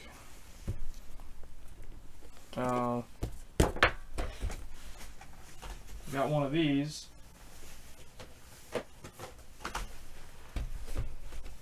I have a i5 3570K. This is an Ivy bridge. This, if you look on my YouTube channel, you'll see that a long time ago, I did benchmark videos of these two CPUs fighting each other. So I did Intel versus AMD. I'm going to be doing a lot more of that Intel versus AMD because that was pretty popular on the channel.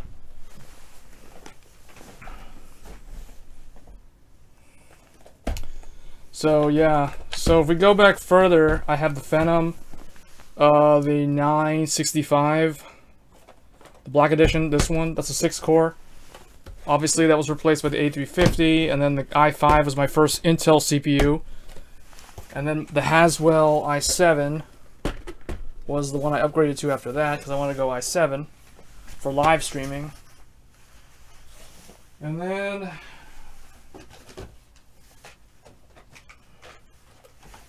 we go way back. I just kicked my chair. I have a something in here. I'm not sure what. This is an 8150. But actually the 8150 is not in here. What's in here is a Phenom 2 X6 something. It's a 6-core. Oh, it's this guy. It's the CPU that was in this box. So you can see I have a Phenom 2. This is a 1045T, so this is a locked multiplier AMD CPU. These are actually rare now, because AMD's unlocked on like everything. And the thing in here is an Athlon.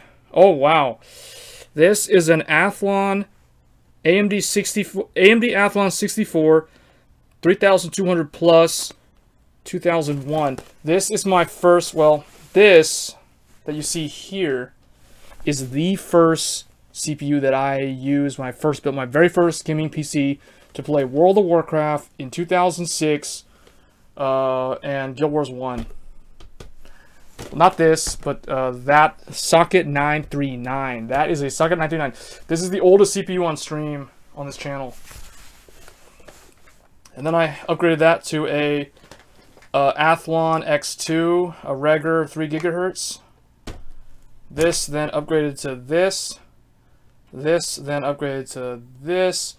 Then I kind of like forked and went into Intel. So now I had like this and this. No, this and this simultaneously. Then I upgraded this to this. So then I had like, yeah, these two for a very long time. So long story short, all these CPUs are retired. I don't have motherboards for them anymore. They're long gone. All I have are the CPUs, just as a collection. The CPUs that I used on a daily basis for a very long time were these two. You can check them out in my specs on my stream. And now we have a new member.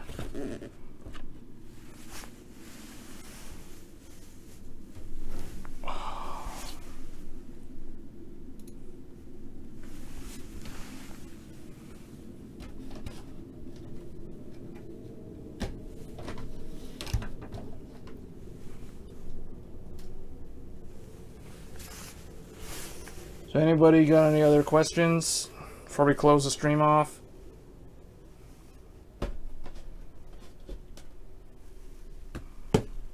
Ryzen to the rescue.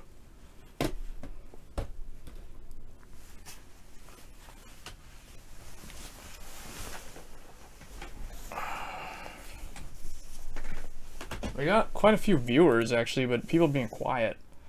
We got Armando 01, Lirodon. We got Pizza, and we have Gargantuan. And this channel is actually being auto-hosted on another channel. And we're on YouTube, and there's literally nobody watching on YouTube, which is surprising. Oh, why does it say Overlord 2? That's completely wrong. Maybe that's the reason why.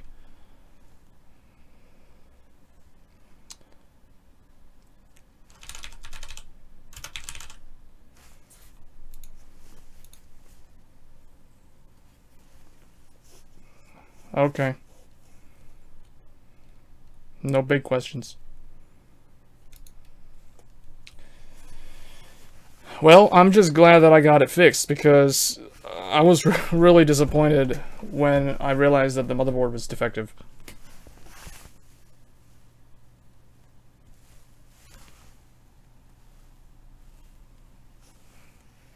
Oh. Well, let me know what you guys want to see, like, in terms of YouTube content.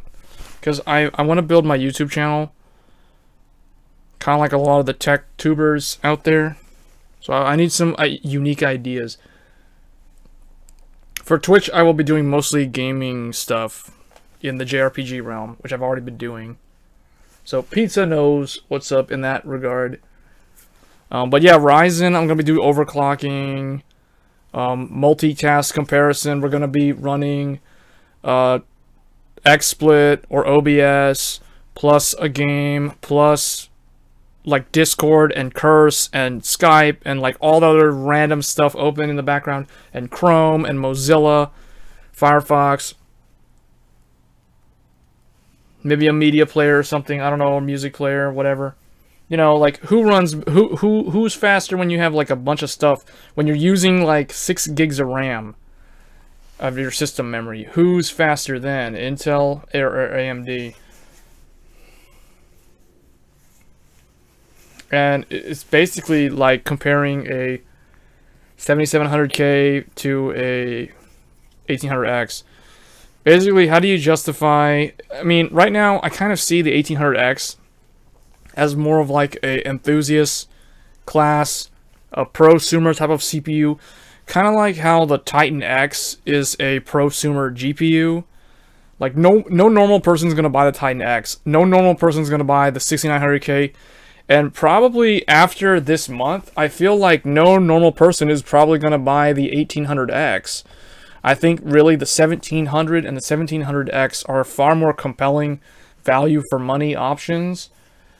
Because of what you get for the money.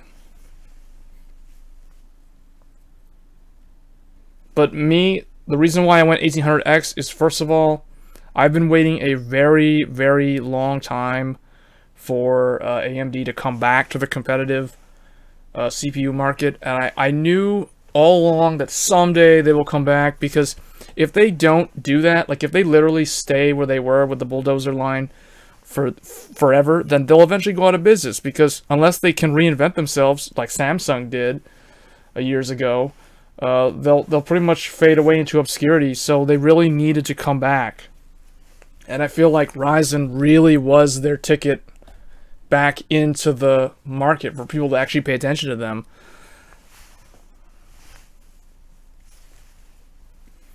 Now, Radeon is a whole nother story. I'm not really going to talk too much about like the graphics cards in this stream. We all know that Vega's coming out. We all know that the GTX 1080 Ti is coming out. But it's hard to justify a very, very expensive graphics card in my mind compared to a very, very expensive CPU. Because if you look at it, the return on investment on an extremely expensive graphics card is very low compared to the return on investment on a very strong CPU. Because you typically don't upgrade your CPU that often, so if you spend a lot of money on your CPU, you want to be able to sit on it for like 3 to 5 years. And as you can see, I've pretty much proven that that's what most people do. Like I've had this since 2012, and I've had this since 2013, the Haswell. So like, yeah, what is this? This is like 13, it's now 17, 4 years old, 5 years old, so right around there. I mean, yeah, the graphics cards, you pretty much upgrade those like 2 to 3 years. Some people do like 4 years. But at the way the gaming industry is evolving so quickly, graphics cards become more prone to becoming obsolete compared to CPUs. So I feel like it's hard to justify buying something like a GTX 1080 or even like a 980 Ti or a Fury X. Those are very like gimmicky graphics cards, because in the real world, like especially if you're running a 1080p monitor, you don't really need more than like a GTX 1060 or an RX 480. Like there's no reason to really go above those. And the Steam results seem to prove that 1080p is going to be the standard for like at least the next 2 years. Like it's going to be very hard to move to 4K, to move to 1440p. You look at like surveys in other parts of the world, in developing countries, in a lot of those Asian countries like Southeast Asia, places where the economies are starting to boom, like India. People are getting into the gaming industry in India, the younger generation is at least, and they're not going to be rocking 4K monitors over there. Like honestly, a 1080p monitor in those type of countries is like a luxury item. So yeah, like a GTX 1060, an RX 480, that's pretty much like the cream of the crop in that part of the world. Like you don't see people with 1070s and Fury cards and like Titans and stuff like that over there. So that's why Ryzen's such a big deal, because this thing is something that you will actually see in the market for a long time, going up against Big Blue. Oh, I got some YouTube viewers now, but I don't know if they want to say anything. They missed all the action. The chat's open to the YouTube guys. You guys can comment and it'll show up on the left side of the stream there. That's why it's a black bar, because nobody's been saying anything.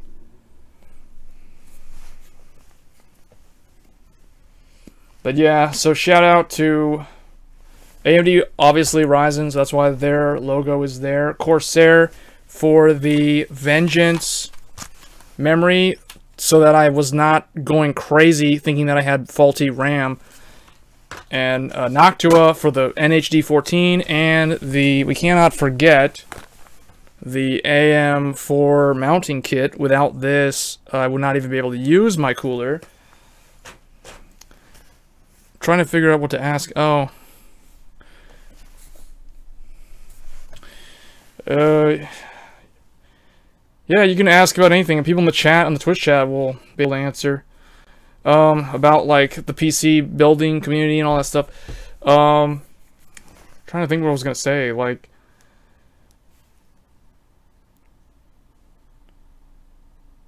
$50-50 on space.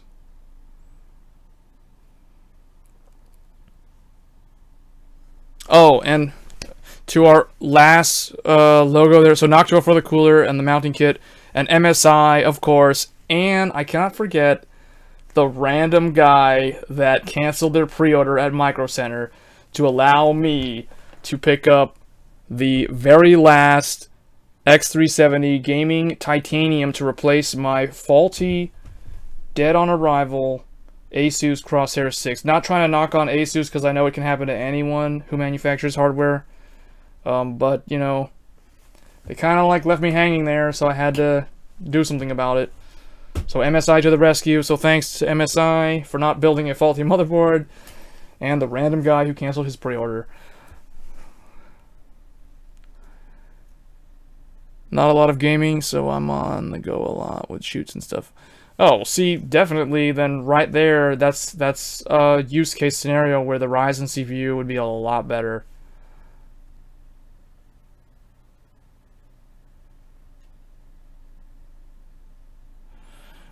The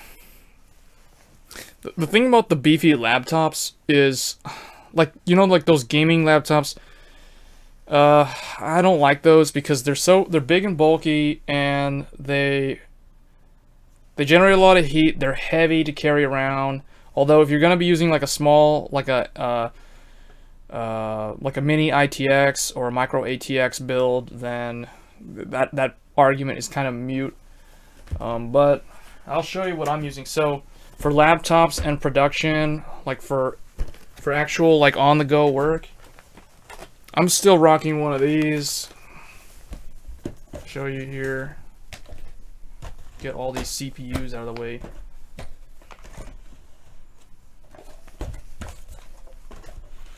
The old Phenom Ryzen, you can kind of like chill over there, and the 8350 can like go hang out over here in the corner. So I am rocking one of these. I don't really recommend ThinkPad anymore, but like laptops, I just use a business class laptop. This is a W520. Whoops, sorry about the mic. I bumped the mic, but yeah. I use one of these. Let me show you. Let me switch over to full cam. So it's still not low enough, so let me show you this is a better camera. So I use one of these. It can do that. I know, it's pointless, but it does it. I can grab it by the hand, like I can swing it around by the screen. It's not going to break. So this is a business class ThinkPad W520. It has the classic ThinkPad keyboard there. Has the latch.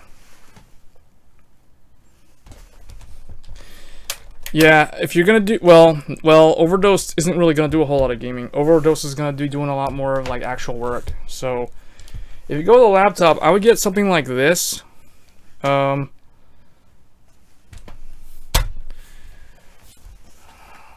Otherwise, if you want to do like rendering and like prosumer or even professional content creation, definitely this is the way to go. I'm gonna definitely be doing rendering comparisons with Sony Vegas and Handbrake and Blender because those are the programs I use. I do not use Premiere, so I can't take the advantage of CUDA. I do not use, you know, like Final Cut because I don't have a Mac. So yeah, this is definitely the best CPU for rendering video with OpenCL or CUDA if they're available on the application, but this will still help feed the CUDA cores or feed the Radeon cores a lot better than something like this. We're just proxying this box, but this is basically a 7700K equivalent from a couple years back, but it's the same CPU. A little bit different because that's a Skylake architecture. This is the Haswell architecture. The main difference between Skylake and... We're kind of going off topic here, I know, but you know what? We're just kind of hanging out. The difference between Haswell, which is this guy, This is the 4th generation Intel. This one had the 5R, which is the fully integrated voltage regulator, which caused these to generate a ton of heat. Plus, Intel cheaped out and didn't use solder, so you could have like a liquid cooler, and as soon as you apply 1.35 volts, this thing would spike to like 85 C on liquid. So it's pretty retarded. So I know Skylake supposedly fixed that, sort of. They removed the fiber, and yeah.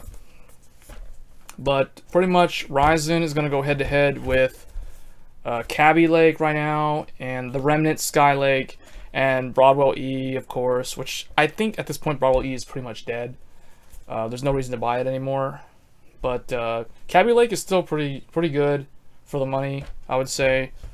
See, I'm not taking sides here, guys. I'm just telling it like it is without benchmarking. Like, once I benchmark, I'll know more. But from what I've seen on the reviews and what I kind of understand between the two architectures. But for homework, I need a smallish setup. Current desk has one LCD TV, one CRT. You guys want to see what this setup looks like? Hold on. So this setup looks kind of like this. Try to show it a little bit here so you can see one monitor, two monitor. That's weird inception right there. And then there's another monitor over there. So I got triple monitors. They're all 1080p monitors. The middle one is a FreeSync monitor. It's a 22-inch FreeSync monitor, which is extremely rare. 75 hertz. And then we have the other computer over there. You can kind of see it. They're like 1, 2, 3 monitors. So another triple monitor setup. That's the AMD FX system. This one is the Intel one, but it's going to be soon to be the Ryzen one. So the Intel will be relocated to that corner over there that you see where the FX is.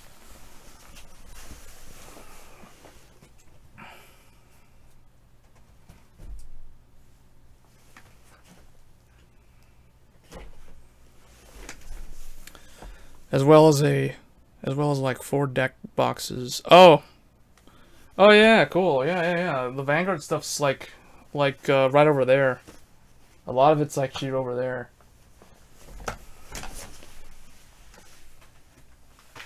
You can see, if you want to see the Vanguard stuff, we got like Renzo Zugamori hanging out. We have the random Tokoha Trial decks still hanging out. We have Kai hanging out. And there's a bunch of other stuff, but it's going to be too spammy if I throw all that random stuff there. Not looking to stream, but I do want to.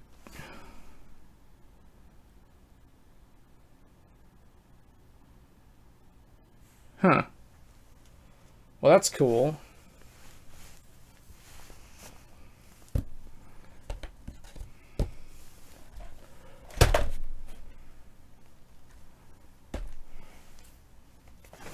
Well, that camera almost like fell backwards. That would have been really bad. I don't want my webcam to break. That's my this is my Logitech C920. The other one that you saw, the one that has the like poor quality, is a really old Logitech. This is the other one. So the other one is an old Logitech, and the new C920 is like this. So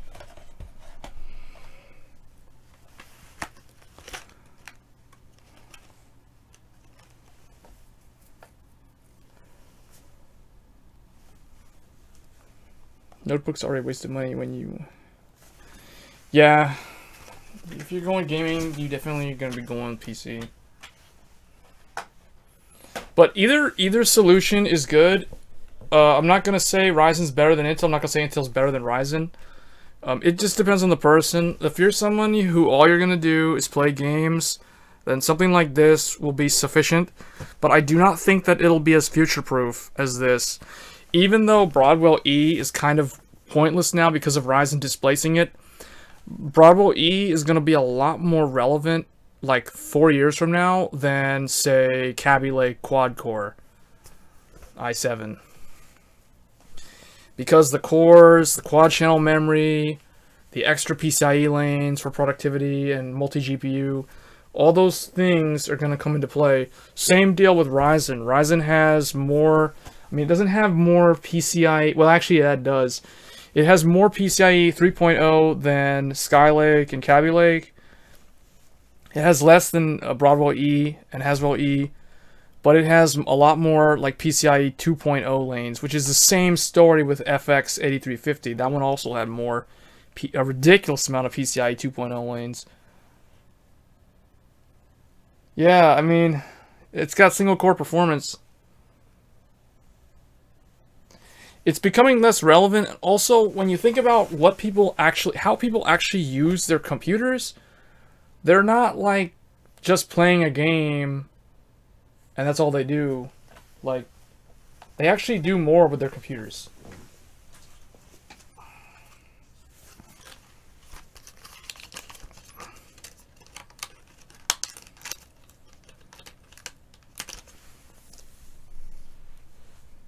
Did we lose the YouTube? Anyone know? Let me see my dropping. No, we're not. We're still live. The browser is telling me otherwise, though. But XSplit says we're still live.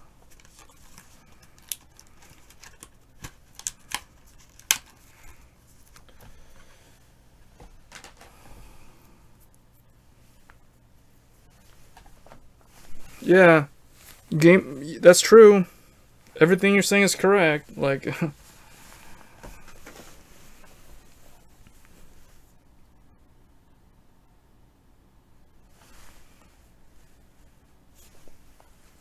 I'll tell you when it was relevant.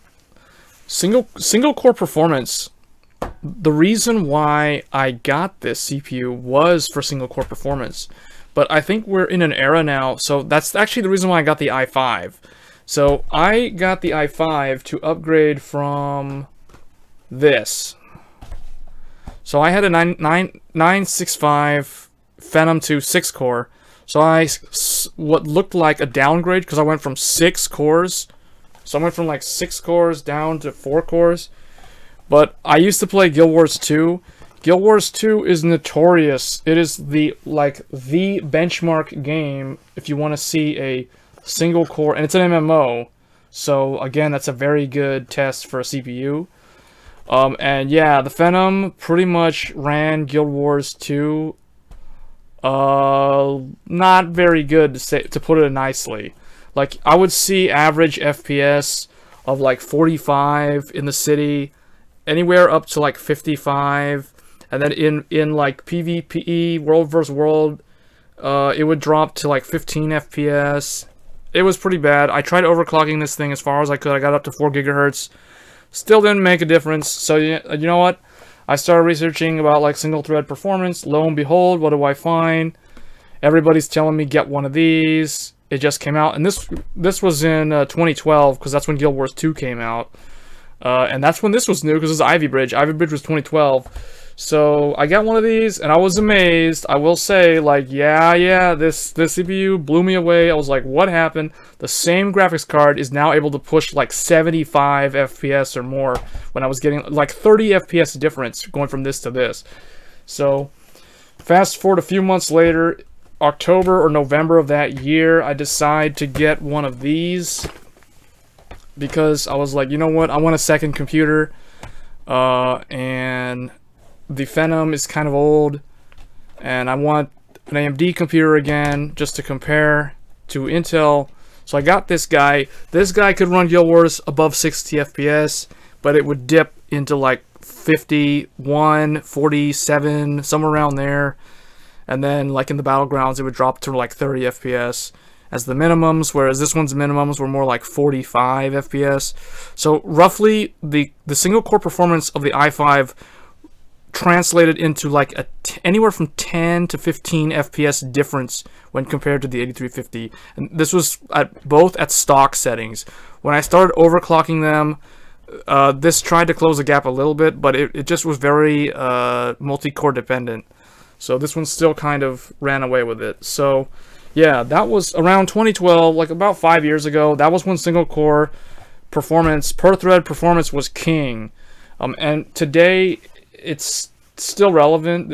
I mean, obviously all the reviewers are talking about how single core performance is still important. So yes, it is.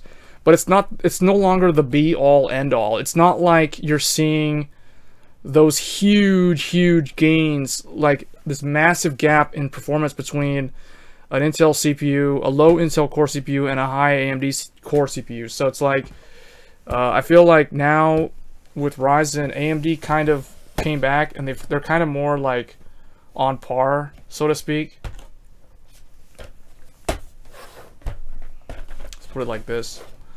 They're more even now. It's more evenly matched. You know what? There.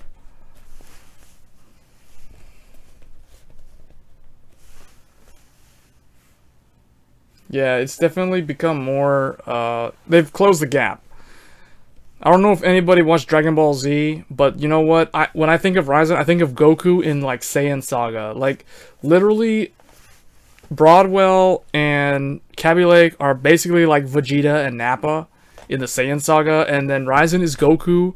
It took him so long to show up. It's like, hurry up, Goku, come and save us. Where are you at? And he's like taking forever. Then he finally arrives, and then yeah, he's able to beat Intel down, but then Intel goes like gorilla mode, like turbo core all the way up, 4.5 gigahertz, 5.1 gigahertz. I transform into my ape form, Vegeta, and like huge, and I still managed to like stay relevant. So that's the way I look at it.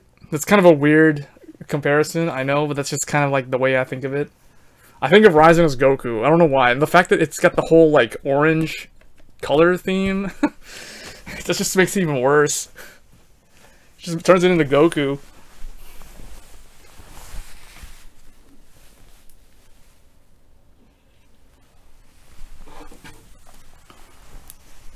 Yeah, so Ryzen's pretty much Goku, and then Intel's Vegeta from the Saiyan Saga.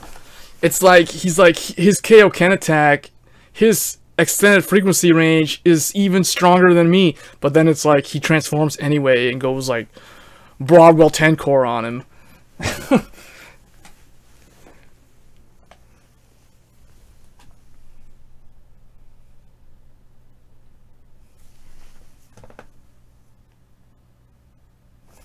Chat's being pretty quiet. I guess everybody's pretty much done. I don't even know if there's... Oh, wow. That's weird. I guess I've got some lurkers on YouTube, because it says I have like 3 viewers on YouTube, but I only see like 1 in the chat.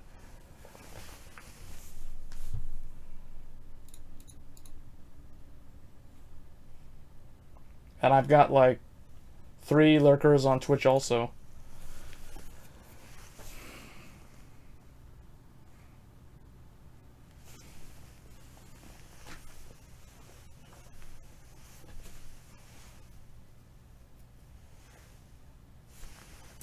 Alright, well, I'm probably gonna cut the stream here soon, guys. I am really tired. I had to get up really early. I drove to Micro Center, like, after work. I drove back home. I tested the RAM. It was not the problem. I drove back to Micro Center a second time. I exchanged the Ryzen CPU. Tested it at home. Same problem. Then I knew it was the motherboard. And then I drove the 3rd time and then saw the motherboard, then came back, then did this stream live. So it's like pretty much the whole day I haven't really done anything but like troubleshoot my computer after work. And yeah, that's pretty much my day.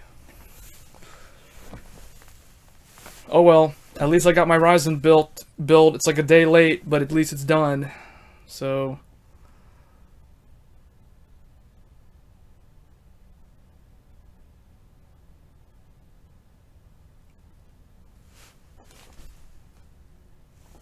Well, if you're gonna do a lot of like heavy computer work, I definitely recommend a desktop over a laptop.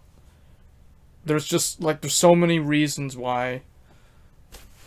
Don't really need to go over all of them, but there's a lot of them.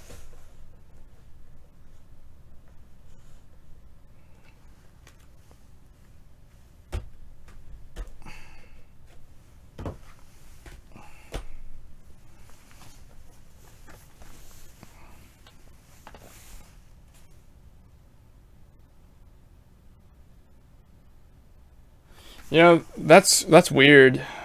In my area, everybody's buying Ryzen. Nobody's buying Intel. It's so weird because like a month ago when I went to Micro Center, everybody was buying Intel Kaby Lake because it was brand new, right? It was like the latest thing that came out. No one was buying like Skylake anymore. Although there were a few people probably that for just the ones who don't really know and just want to buy like the last year's model. But yeah, everyone was largely ignoring AMD. There were some people that were buying like those random Bristol Ridge APUs for like an HTC PC or whatever, or HTPC. But yeah, everyone was pretty much buying Intel a month ago. Now, like I went to Micro Center. I know this because I went to Micro Center 3 times today and yesterday. And nobody was buying Intel. Like everybody was buying. That was why it was such a big deal that I was able to get this motherboard. Because there's literally no way to get an X370 motherboard right now unless you have one on back order for like 2 weeks.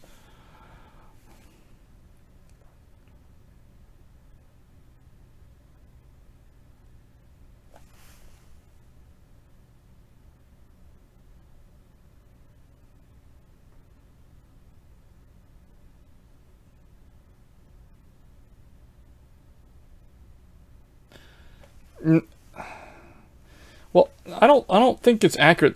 All those people, all the reviewers are saying, like I looked at those reviews earlier today and no one's really saying that Intel's better than AMD. Like what I concluded from those reviews is that if you're building nothing but a computer just to play games, then Intel is better value for money. Kaby Lake is better value for money than Ryzen, at least the 8-core Ryzens, because this is the this is a $500 CPU, and the Intel one is like a $350 CPU, so this is $150 less than this, and it has better gaming performance, at least right now. We don't know how it's going to be like a year from now or 2 years from now. There is an argument to be said that the A350 surprisingly has aged well. Like, if you think about it, like, 8350 always used to be compared to the 3570K. Then a year later, it was compared to the 4670K. Then a year later, it was compared to the... Well, they skipped the Broadwell. So then it was compared to the Skylake 6600K. And now it's being compared to the 7600K. So it's and it's like those CPUs like slightly got further and further ahead of it, but it kind of like also slightly got better because of multi-thread optimization on newer games, and because Windows 10, starting with Windows 8 and Windows 10, the task scheduler in Windows is actually a lot more efficient. So the A350 actually does better in games on Windows 10 than it did on Windows 7.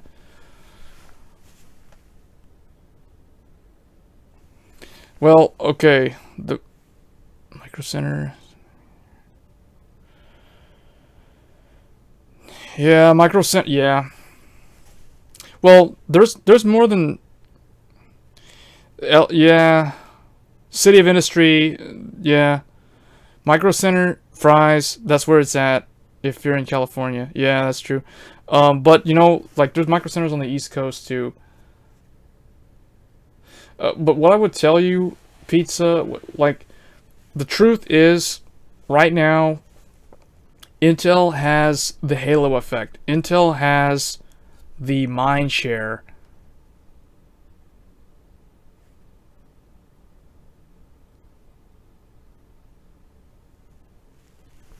Huh? No, I could see your messages. I don't know if there's a delay, a greater delay on YouTube or not.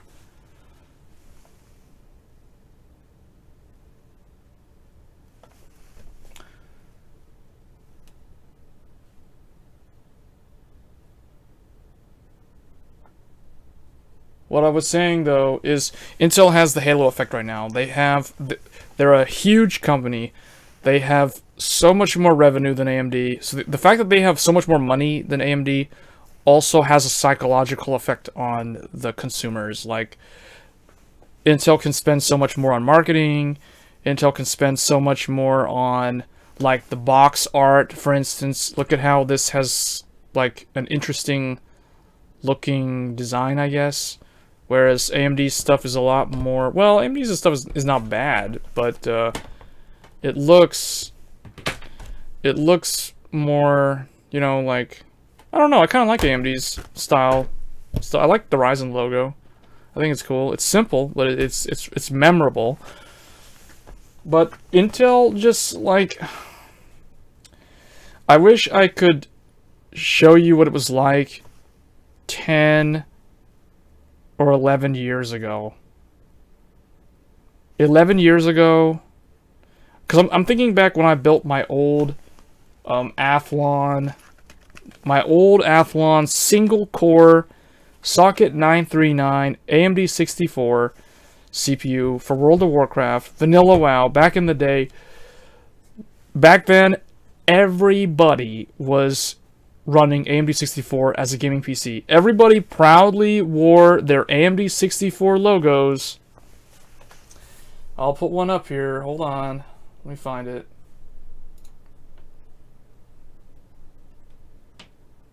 If it's still on here. Is it this one? Yeah, this logo. Hold on, guys. Let me move these guys to the side. So everybody used to see this little AMD 64 Athlon. This logo was a legendary logo. Like, this, gamers who built like their own gaming PC proudly put this badge sticker on their case. They proudly wore this on their computer case because they knew that this was the best CPU for gaming. Like, it had the best single core, it had the best multi-core. AMD was the first with dual core, first with 64-bit instructions. Hey, yeah, what's wrong?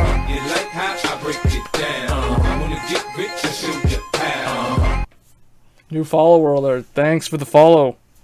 Overdose. Deuce.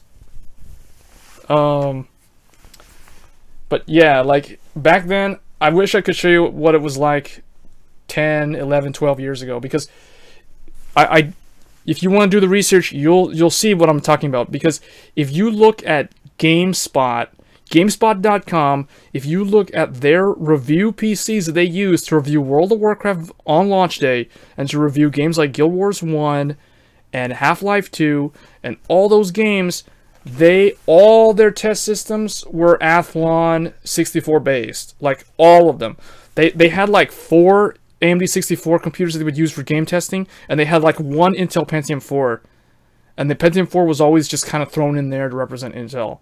Just like how back with the FX era, people did the same thing with AMD. They would like have the one FX computer, and they would have like all these Intel computers. So it flipped in 2006 because of Conroe, and it came out of nowhere, and AMD was kind of like riding a wave of success, and they didn't know that Intel was working hard to come back from behind. So it's kind of a review. I mean, it's not a review. It's kind of like a repeat of history, if you will. So Athlon was the king. AMD was the king. I think they had like 40% market share back in the day, and Intel was still at 60%. But that's because Intel just could outpace them in terms of sheer volume, because they were so big and so vertically integrated. So they could just throw so many CPUs out on the market and just flood the market. AMD can't really do that. So yeah, so Intel came out of nowhere. Boom, you got Conroe, the Core 2 Duo, and that was basically what Ryzen is, or what Ryzen wanted to be today. And I feel like Ryzen largely succeeded. It's just the only problem was the time it took from AMD to go from FX to Ryzen was a lot longer than the time it took from Intel to go from Pentium 4 to Core 2. So Intel was able to close the gap and leapfrog AMD in a short amount of time than Ryzen was able to close the gap and attempt to leapfrog Intel. And if you think about it, if you ignore Kaby Lake completely, pretend that the 7000 series doesn't exist, Ryzen is king. like, it's better than Bravo E. There are a few scenarios where Bravo E is better, but for the price, for the feature set that you're getting, like, yeah, it completely destroys Bravo E. Bravo E right now is literally irrelevant. We're, like, people who want to go high-end HEDT Intel are going to have to wait till August now, or they're going to have to buy Ryzen.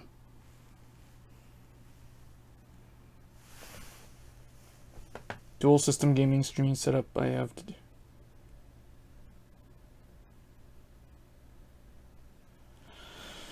Yeah, there's a lot of streamers out there that are probably still rocking X79 dual stream setup with a Nehalem Gulf Town.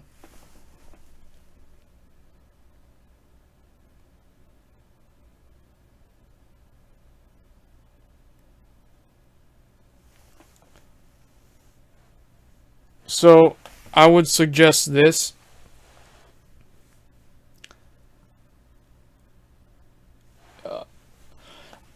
So I would suggest going with the. So if your budget is $600, then you're gonna want a B350 motherboard, and you're gonna want a Ryzen 7 1700. So that would be. I'll show you it here. So that would be. You want one of these here. You want that, and you want a motherboard that is AM4 B350. And the RAM, you're probably going to want like 8GB DDR4 2400. You want, that's your RAM. And that's basically it. That, and then whatever graphics card you can get with the leftover money. Plus Windows, and that's it. And then just whatever case. It's going to be hard to fit that in $600, to be honest with you. In a few months, you're going to be seeing some cheaper Ryzen CPUs. There's going to be the, I think it's, what is it, like the 1600X? R5 1600X, I forget, or is it R6? I mean R7. R7, no, I forgot what it's called. But there's gonna be a 6-core Ryzen CPU that's like $200 something. So if you go with that, it's basically that shaves off 2 cores to save money. But if you, what do you, hold on. What are you doing? So we're trying to space was an issue, so it would be node 202 case. What is that? Let me see.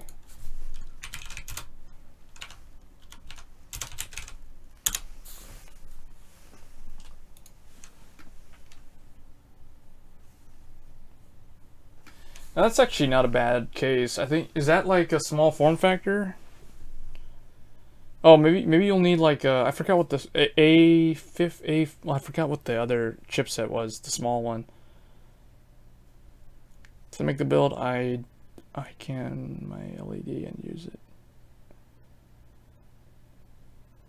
Yeah, you can. I mean, I use my monitors for different things all the time. Like, I typically use my center monitor for PC gaming. I use my right side monitor for PS4 gaming or PC usage if I'm not playing on the PS4, and I use my left monitor for my other console, whether that's PS3 or Wii U or Vita, PlayStation TV.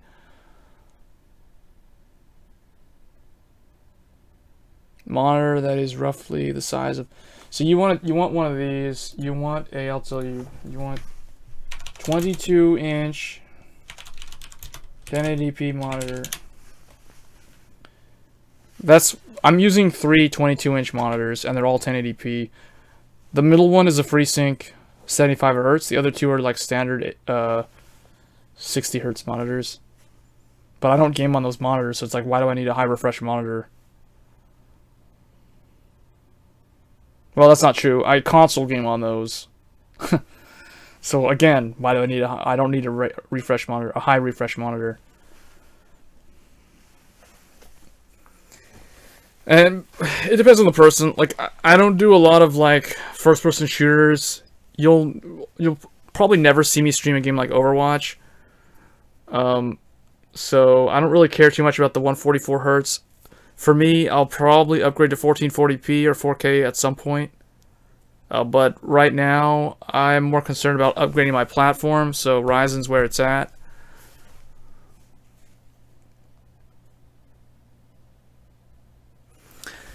Oh, but going back to why all those people around you, and this is referring to Pizza talking about Intel, why Intel's so great in the mind of others.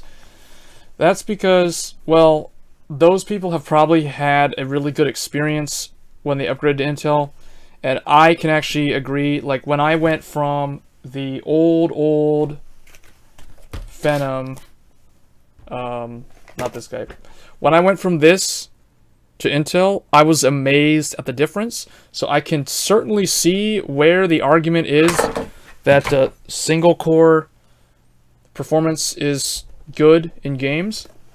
So there's definitely that whole part of the argument. But knowing what I know now after years of using my computer for like heavy threaded workloads, like for instance live streaming at the lowest possible bitrate at the highest quality compression, which requires a lot of threads, I can certainly see the benefit to having a high core CPU, because that'll allow me to stream high quality while gaming at the same time and having all this other stuff open like Skype and Discord and all the other stuff. So, and the browser and all the Twitch monitoring services and the follower alerts. You know, there's a ton of other things that are running behind the scenes that I feel like that would overwhelm a Core i5, and that's why you don't see anyone who's legitimately live streaming on Twitch all the time using one of these. There's a reason why they don't use i5s. And the reason, and they can actually use an 8350, surprisingly, but their game performance won't be that great. Like, if you live stream and play your game on an 8350, because I know a couple of my friends actually do. There's actually one of the people who's auto-hosting me right now. He live streams with an 8350, and he games and live streams on 8350, so he is proof that it can be done. I used to, but then I upgraded to this, and this is just better for not watching the frames on the game drop. But this is like the next step above this for like productivity and like hardcore power user work on a computer.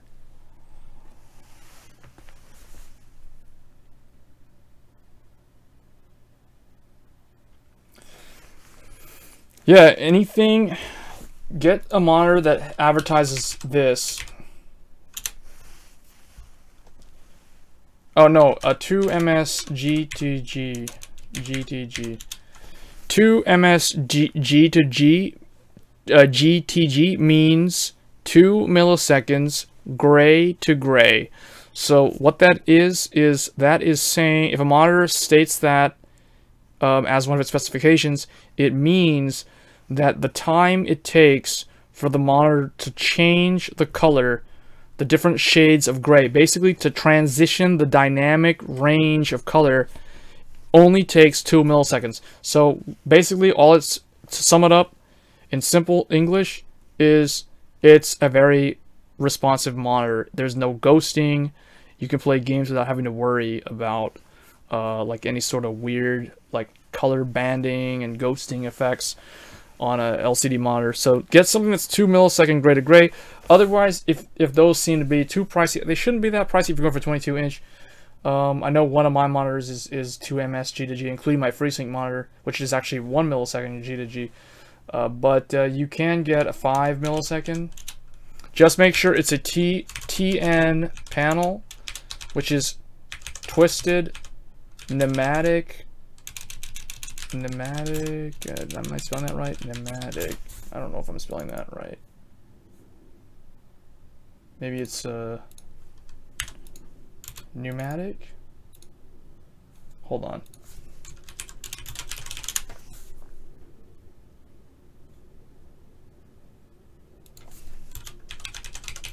Twisted, I spelled it right the first time. Twisted Mac. That's if you want a high response, high refresh rate gaming monitor. A lot of people like to, a lot of enthusiasts out there like to say get an IPS monitor. Those are really expensive, and honestly, their response time is not as good as TN. So I would not recommend them for high refresh rate, high response time.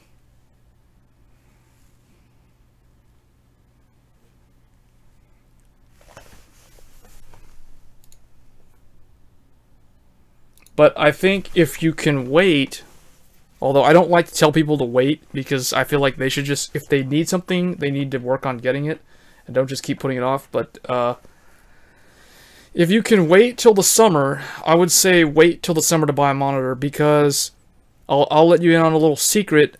There's something called Vega. There's the RX Vega coming out in the summer, probably in like June or May, maybe the spring, somewhere in May or June.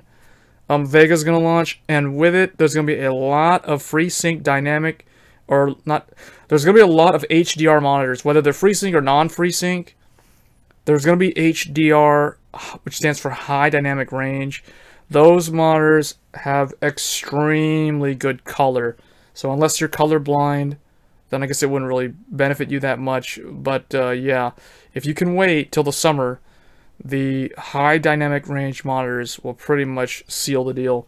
Like a TN panel with HDR is going to be better than an IPS monitor, a standard IPS monitor from today. So yeah.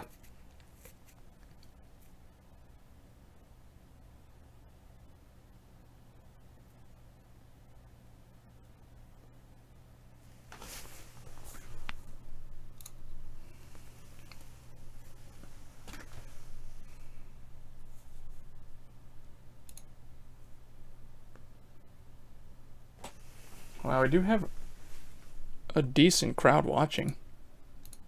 It's not like it's less than 10. It's still a one-digit number, but still, for me, that's pretty good. And I got a new follower on Twitch. That's cool. My subscriber alert on YouTube actually is a better alert than the Twitch one currently. I'll probably revamp the Twitch one in the future.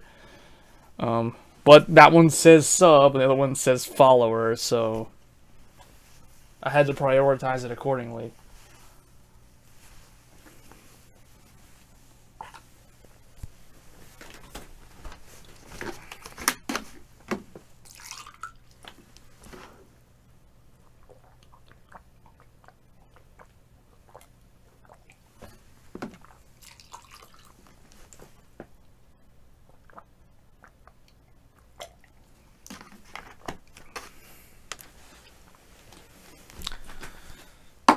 I never would have thought that I would end up with the flagship Titanium, the MSI XPower X370 Gaming Titanium. The most powerful. This is like the highest end Ryzen motherboard there is. I never thought I would end up with one of these. Thought I would end up with the Asus. Number 2, second strongest.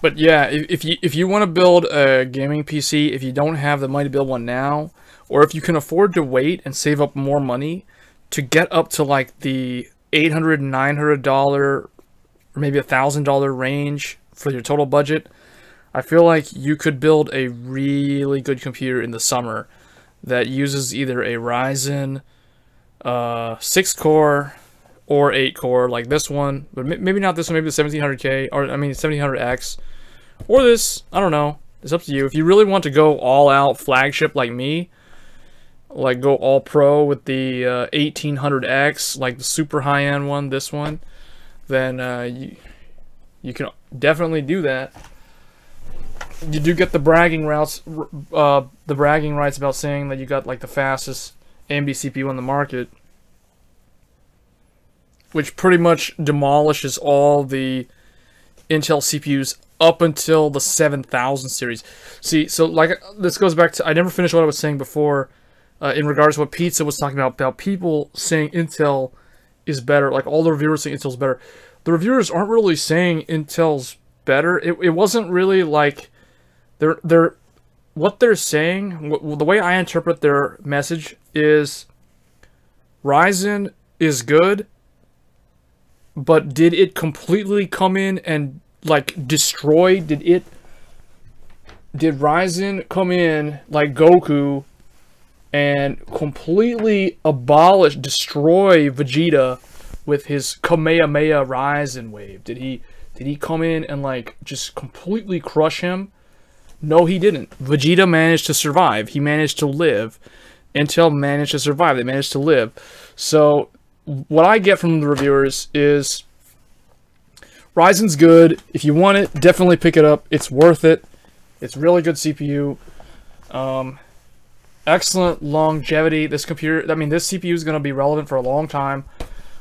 If you want a gaming PC that is no compromise on game performance, just game performance, then the 7000 series Intel is the way to go. The Ryzen is basically like Broadwell E when it comes to games.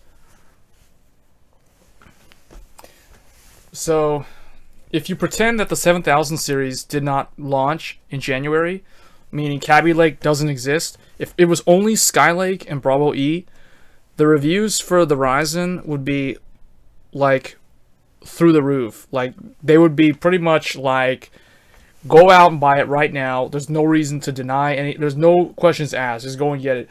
But thanks to Intel throwing Kaby Lake out there when they did a month early, or whenever they launched, whenever they wanted to launch early for whatever reason.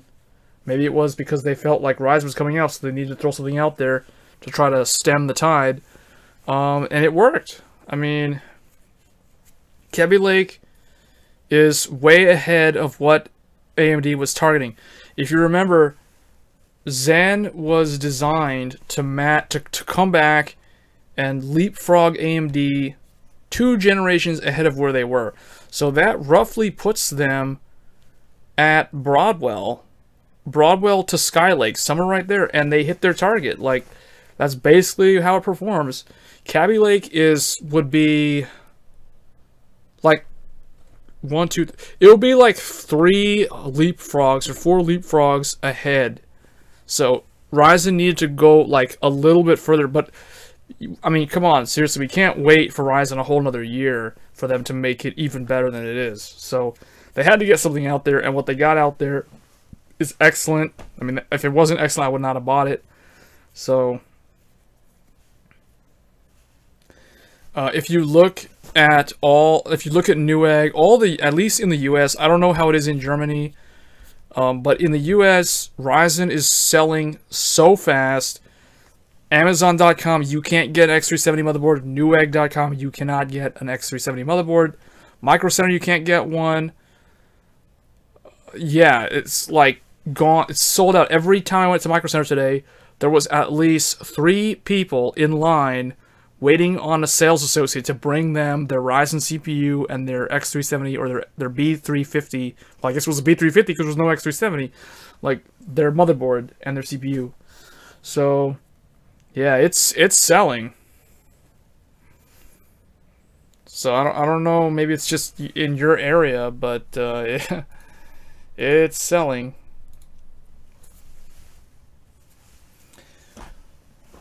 I said this in an earlier stream before Ryzen launched. This CPU, maybe not this one, but the 1700X and the 1700, especially the 1700, $329 for an 8-core processor. That is the processor made for Twitch.tv. Hands down. If you're an aspiring streamer, if you want to be a live streamer, if you're a live streamer and you want to improve the quality of your streams like me, Ryzen is the CPU for you. Like, that's it. There's like no argument. You do not need to spend $1,000 on a Broadwell E. You do not need to settle for less with a Kaby Lake 7700K if you want to do streaming. you're just hamstringing yourself. So there's not enough info on that. Like, there's the reviewers, they were rushed through the reviews. I understand, because they had like 2 or 3 days to test it, and there's only so much you can do, and you got to get your gaming benchmarks because everybody's looking for your gaming benchmarks. So you're going to prioritize those like individual tasks and individual benchmarks. You're not going to look at like a real world, like how do you actually use your computer on a daily basis sort of thing. And they're not really going to show that in the reviews. So the reviews, in my opinion, take them with a grain of salt. It's kind of like, it's the same thing with game reviews. Just because IGN or GameSpot or some random reviewer out there gives a video game like a 6.5 out of 10 or a 7 out of 10, when in your mind you think it should be a 9 out of 10 or a 10 out of 10, just because they say it's a 6.5 out of 10 or a 7.5 out of 10 doesn't mean that you don't have to go and buy it. And at the same time, it doesn't mean that other people are not going to go and buy it. Like, what's a game that got a poor review that, regardless of what it got, everybody bought it? Let me think. Because I have a lot of those. Oh, I know. Lightning Returns, Final Fantasy 13. That game got mixed reviews. But it was an amazing game, and people that actually played it and platinumed it will agree that it's an excellent game. People also bashed on, let's see here. The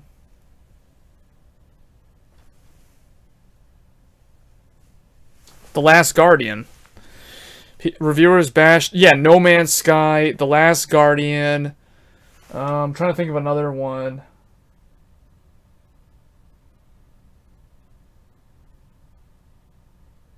I think the game Catherine. I don't know, that one kind of got mixed reviews, but that one was largely positive.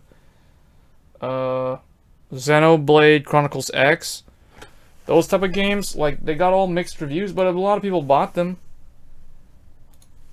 Didn't Super Smash Bros. Brawl on the original Wii get mixed reviews, but still a bunch of people bought it? It's still a great game. It wasn't as good as Melee, but it was still, like, really good. It wasn't terrible.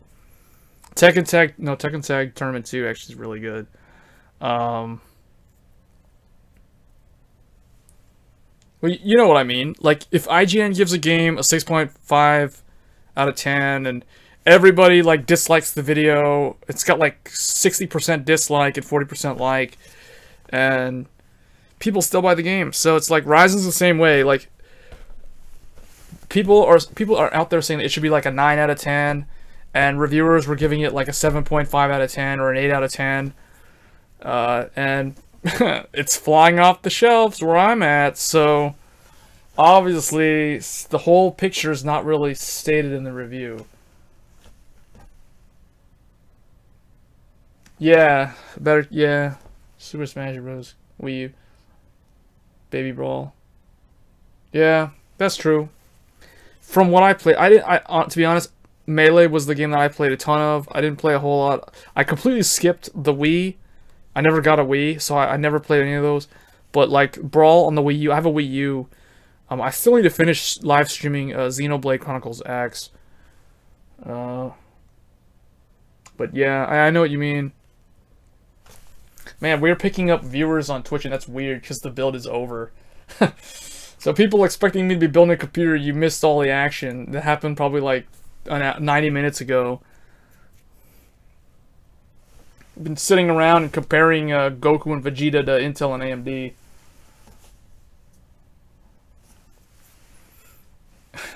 Talking about computer parts.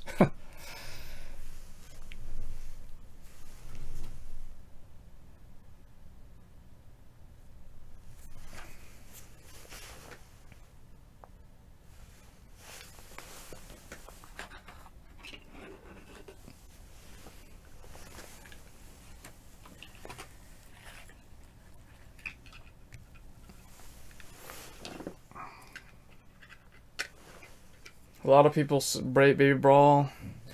You know, I'm pretty hyped for Tekken 7, actually. I played a lot of Tekken Tag, but I haven't played it in like a couple of years now, so I'm super rusty. But I need to get back in the action for the Tekken Tag. I mean, not Tekken Tag, Tekken 7.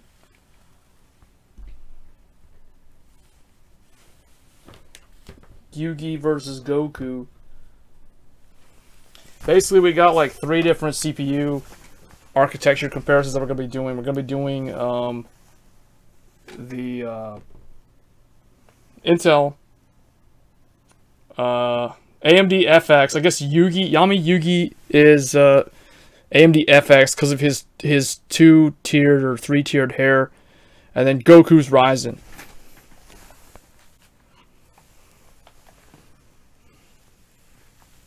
Ryzen 7, right?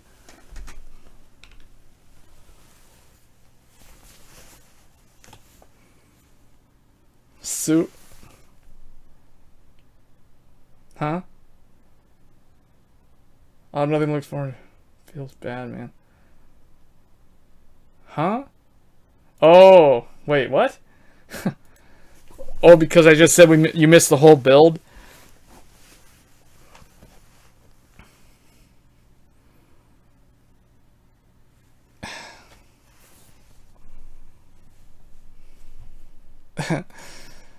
My browser the whole time I've been trying to refresh the chat on YouTube, but it's like I'm still live on there, but no one's watching. There's like 1 person watching.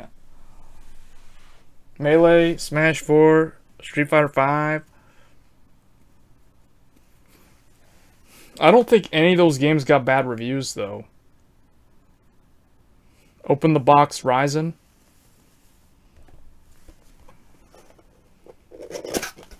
You want to see what's in the box? I opened the box. It's nothing but darkness. It consumes all. It just consumes all. The darkness of Ryzen. No, but seriously, like, this is what was inside.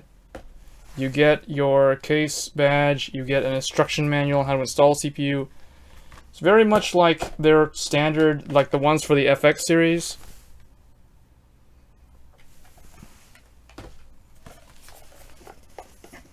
Oh, I will say one thing that I noticed that's different about Ryzen compared to the older AMD CPUs. The pins on Ryzen are smaller. They're not as long as the ones on the FX and the older AMD processors, like the Phantom series and the old Athlons. They're shorter and there's more of them. So it's harder to bend them by accident. Like, they're much sturdier. So I like that they're shorter. They're more like the pins on a Intel motherboard.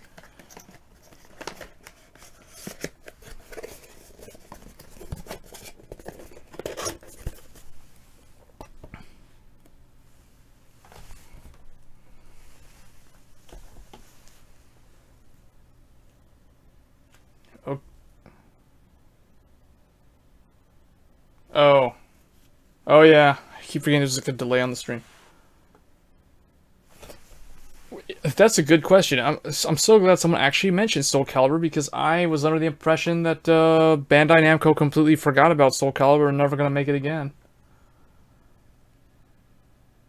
I mean, they never released a trailer, they never showed anything.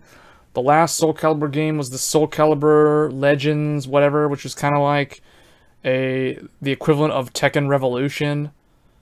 But I don't think it ever really took off.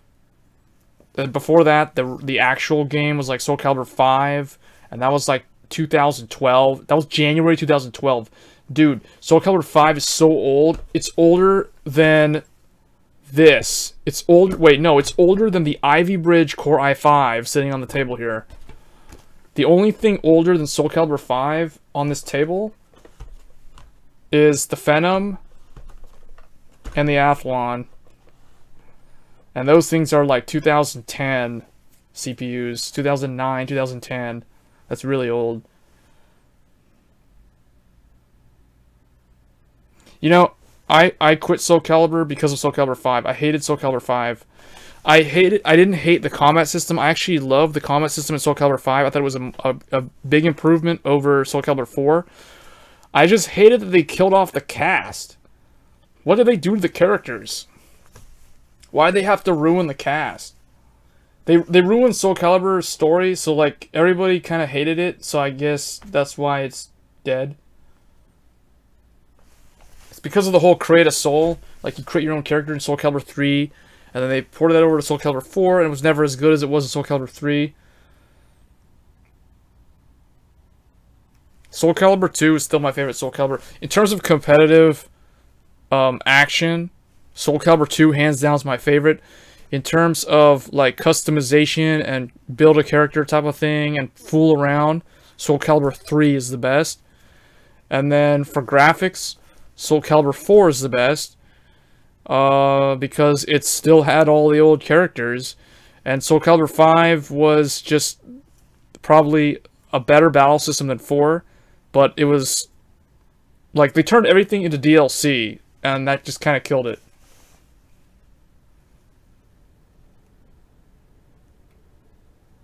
Yeah, well, I think so. Nintendo forgot about Metroid, so what they did was they farmed it out to like Tecmo or someone, just like what happened with the whole Hyrule Warriors.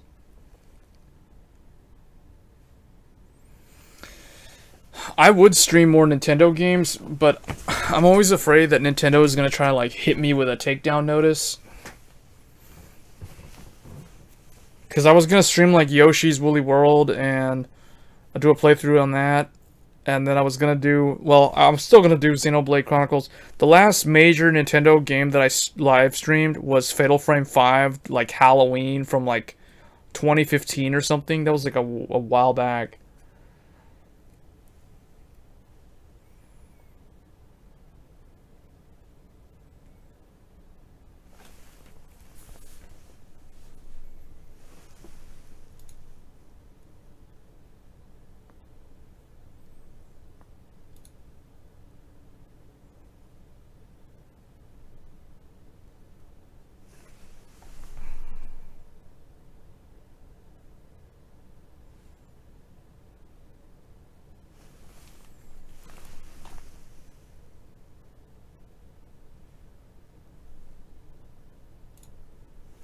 Yeah, actually, it is better when I have more viewers like this. Because I can actually interact with you guys a lot better, and the discussions are more interesting than when it's just like me talking to myself. Of course, it's cool when there's like one or two people. Like, typically when it's just me and Pizza talking about like the Tales series or some random stuff. DMC, because I want to see someone play. I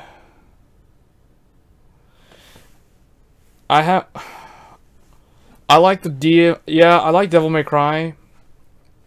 But I'm not like super good at it, and I haven't played it in years.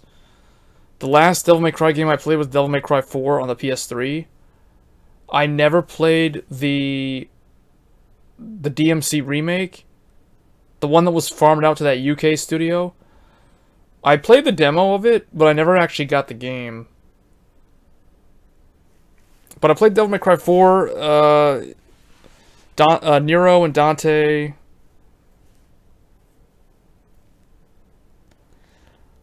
Yeah, it's been years since I played like those challenging action games like Devil May Cry. I was a big fan of Ninja Gaiden on the Xbox, the original Xbox, like Ninja Gaiden Black. And then Ninja Gaiden Sigma, which was a remake of Ninja Gaiden on the PS3. I played that. And then Ninja Gaiden Sigma 2, which was my favorite one because it had co-op. And you could play as Momiji and Rachel and Ayane. And then Ninja Gaiden 3 Razor's Edge swapped Rachel for Kasumi. Or wait, maybe, was Rachel still in that? No, Rachel wasn't playable in that game. At least I don't. Yeah, she wasn't playable in that game. But Ninja Gaiden 3 was not a good game. But yeah, Devil May Cry 3, Devil May Cry 4, those are like my favorite Devil May Cry. I never finished Devil May Cry 1 and 2. I only finished Devil May Cry 3 and 4. And I played those a couple times. But yeah, if you're looking for someone to do like those crazy mad combo in Devil May Cry, I'm not the person. Like, I would have to pick up that game and practice to be able to do that. I'm a big fan of Dark Souls, Dark Souls 2, Bloodborne, Demon Souls, Dark Souls 3. I do need to... I do plan on getting that game that came out last month called Neo, which basically means, well, O is king. It's like something king, like second king, demon king, something like that. Anyway, that Neo, that samurai game that everybody keeps saying, oh, it's a Dark Souls clone. Those people forgot completely about Ninja Gaiden, so yeah, it's not a Dark Souls clone. It's more like a fusion between Dark Souls and Ninja Gaiden is what it is. Yeah, Bloodborne is like my favorite PS4 game at the moment. I can't think of any PS4 game that I like more. But I will be live streaming Nier Automata when I get my collector's edition with that big statue. I'll be doing an unboxing of that on my probably not my YouTube, not the Game Tech Review channel. I'll probably do the, well, maybe I will do it on the Game Tech Review channel. I might do it on my personal, like the Acclaimed at YouTube channel. You mean the one for the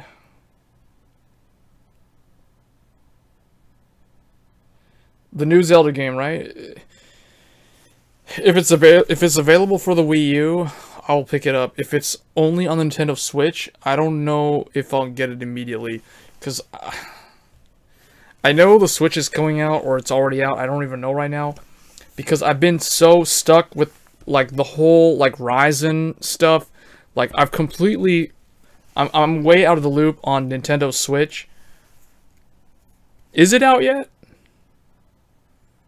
Someone in the chat, no, probably. I'm probably just a big noob right now when it comes to Nintendo stuff, because Nintendo news, because I've been following all the Ryzen coverage right now. So it's like PC is where I've put all my focus. So to go back to console, it's gonna be kind of like doing a 180.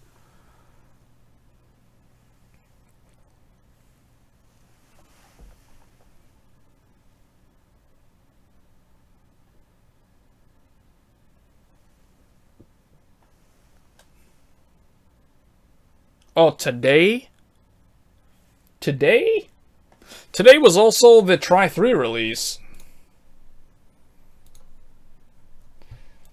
And I completely messed up. For those of you that watch my Vanguard stuff, I completely screwed up.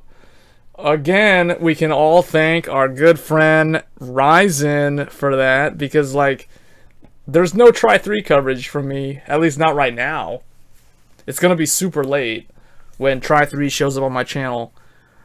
But yeah, there's gonna be a bunch of Ryzen videos in the next week or so, and Nier for PS4. Are you serious? Oh, please don't remind me of that. I looked at that and I was like, you know what? GG, I should have bought those boxes when I had the chance.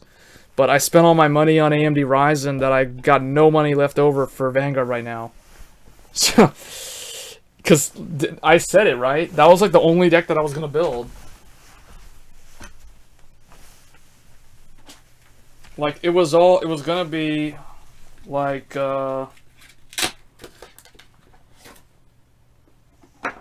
this was the deck. This was the deck that I was going to upgrade. Whoops. I was going to upgrade this one to the new Asha. And the Nintendo Switch came out, and Tri 3 came out, and Ryzen came out. So it's like, what is going on, people? Space your releases. Like, everyone's just like launching all their new platforms, all their new products, all at the same time. It's like, have mercy.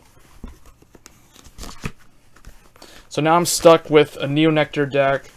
These are basically my main decks, people. Those who watch Vanguard, like the Neo Nectar, Blooms, the Revenger, Raging Form Dragon,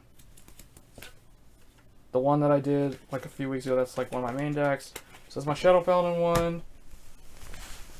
for Diablo, strides for the win, and of course my friend Kaitoshki with his ace, and our friend the Denal Griffin, all that random stuff.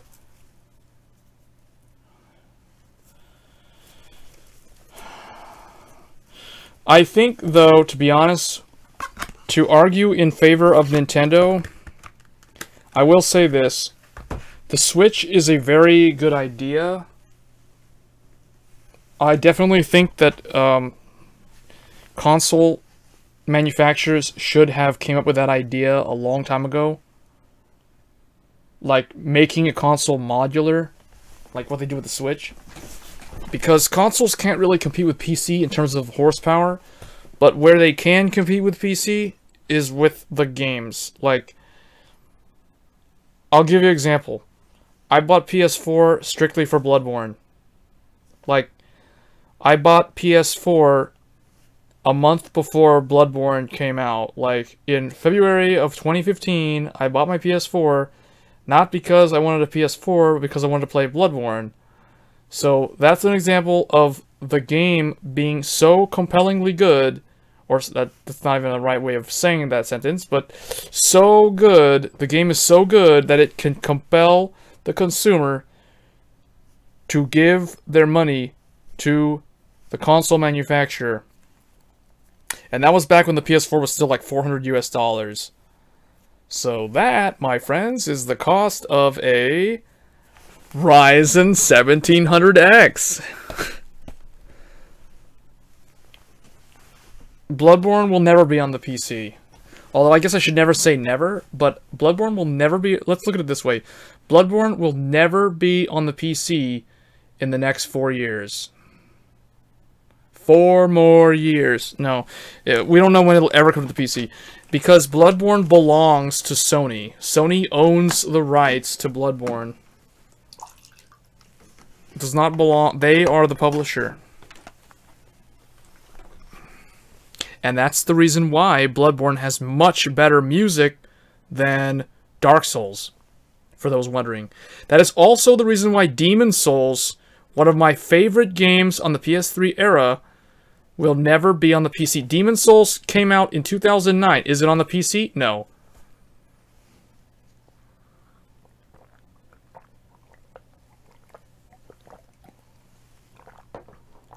Yeah, exactly. Pizza's exactly right. That's why I have a PS3 and that's why I have a PS4. Because of the JRPGs. You gotta love Japanese nationalism.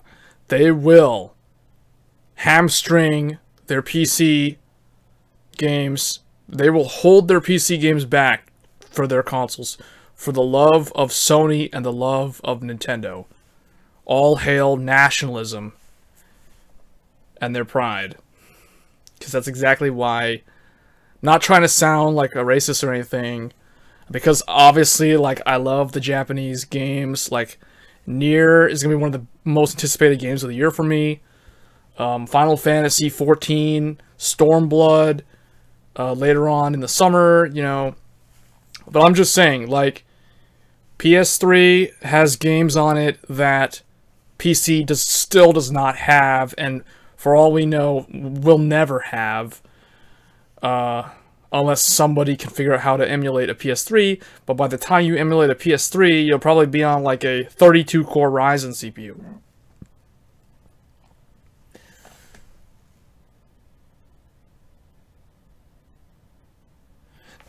My thing about PC is the problem with the PC platform, because everybody likes to say PC Master Race, but you know what? There is something to be said for console games in terms of stability. Like, if I load up a console game, I don't have to worry about it randomly crashing and exiting me out to desktop, or running into a random DLL error, or a hard crash. You know, like, remember, do we need to think of Batman Arkham City? Do we need to recall those sort of games? Watch Dogs, the original one. The Witcher 3 at launch was terrible on PC. Even Tomb Raider had issues at launch on PC.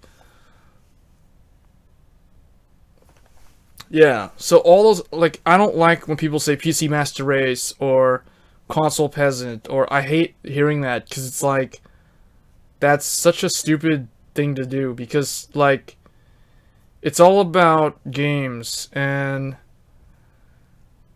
PC is not, like, without issues, is what I'm trying to say. Like, people who say PC is a superior experience, yes and no.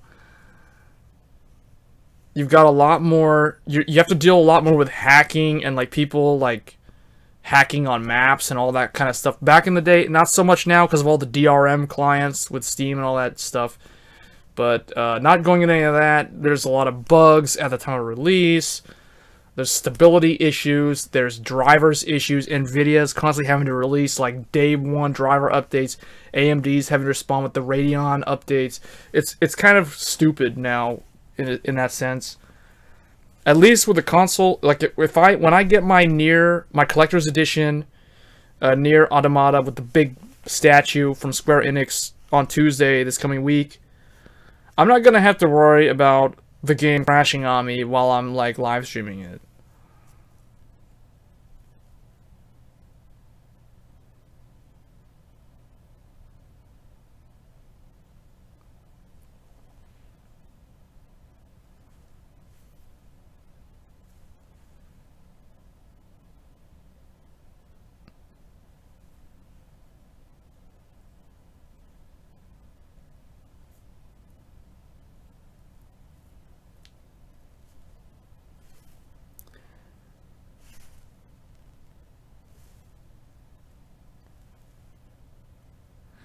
Yeah, the original Crysis was extremely hard to run on PC. Even, like, the highest end ATI or NVIDIA graphics card at the time wasn't able to handle Crysis at 60 FPS. And that wasn't even at 1080p. That was, like, back when everybody was using square monitors.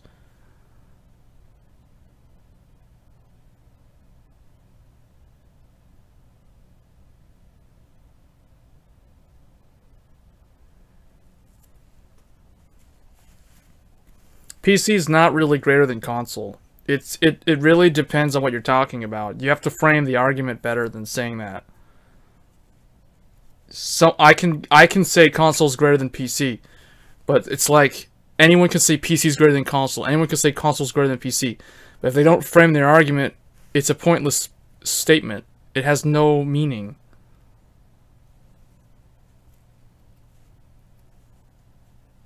Like, I can go and say my PC is better than everyone else's PC because it's actually capable of streaming and playing console games and PC games at the same time.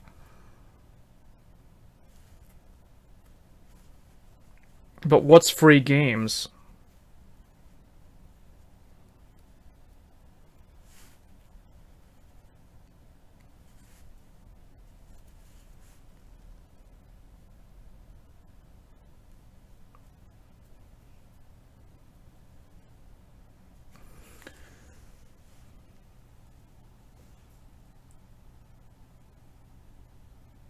Yeah, that was actually pretty funny.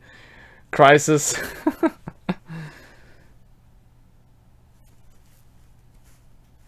You mean like illegal? Like downloading games illegally?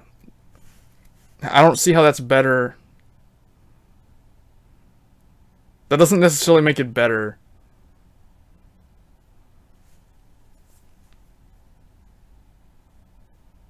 Download what though?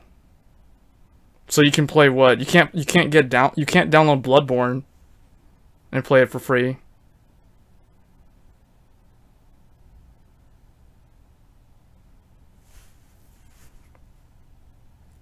My problem with PC right now is, at least with Steam, and like, I don't have anything against indie developers, but like, there's just so many of them. It just feels so spammy right now.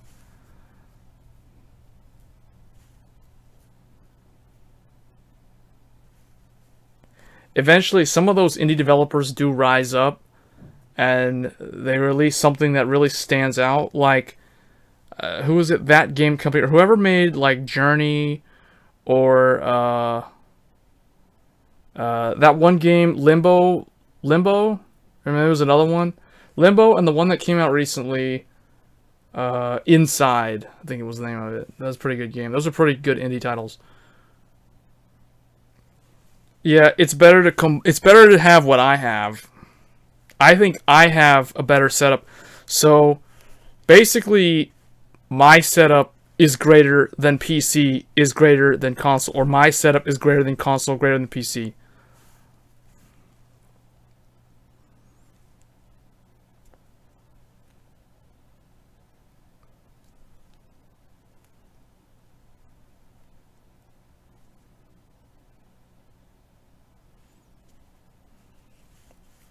So it's, I don't know, like we don't need to go further on this discussion, on that discussion about the PC being so great. I still don't really agree, because it depends, like, what game you're playing, what games you enjoy playing. It's too much of an opinionated statement to debate it any further.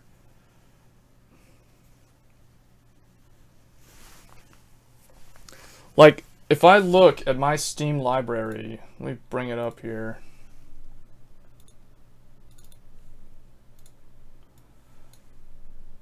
I have 94 games on my Steam library.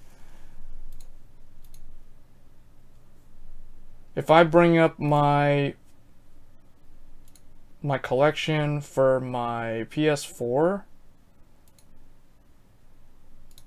let me see, how many games is that? 1, 5, 40. So I have 40 PS4 games and 94 Steam games. If I look at my PS3 collection,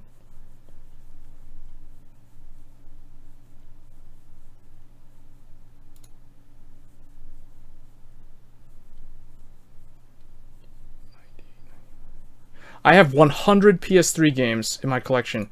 100 PS3, 40 PS4, 94 Steam. So I've got more like console games than I actually have PC games. Well, okay, honestly, I can't really just say that, because Steam is not all my PC games. I have a lot of games that do not actually use Steam, like Final Fantasy XIV, and games that do not actually use the Steam client.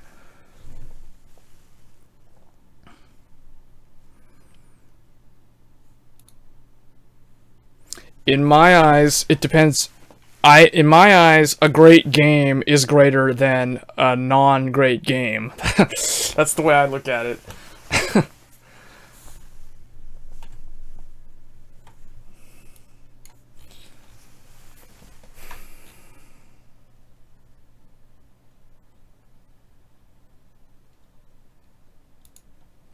You know, I'm looking at my Steam list to see what games I can actually live stream from Steam that'll be worth streaming. One of them that I see here is the Talos Principle. I need to finish that game.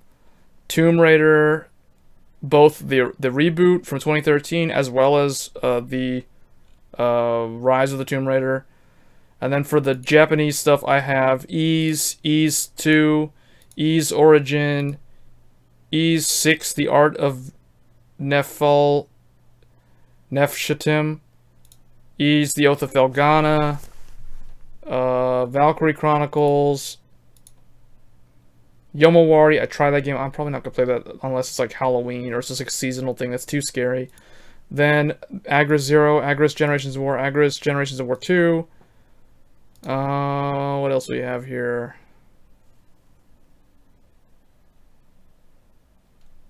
Well, that depends. I don't play CSGO, so I don't really think of CSGO as that great of a game.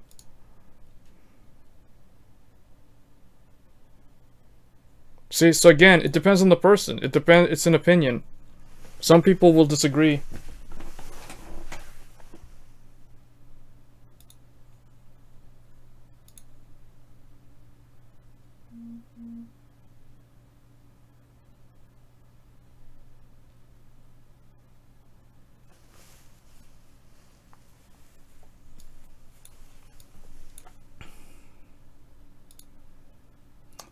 Dark Souls, probably won't play Dark Souls 2 again, though.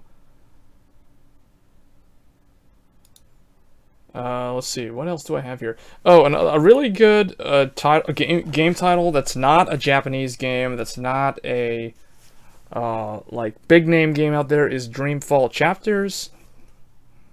Dreamfall: Longest Journey was actually a really good game.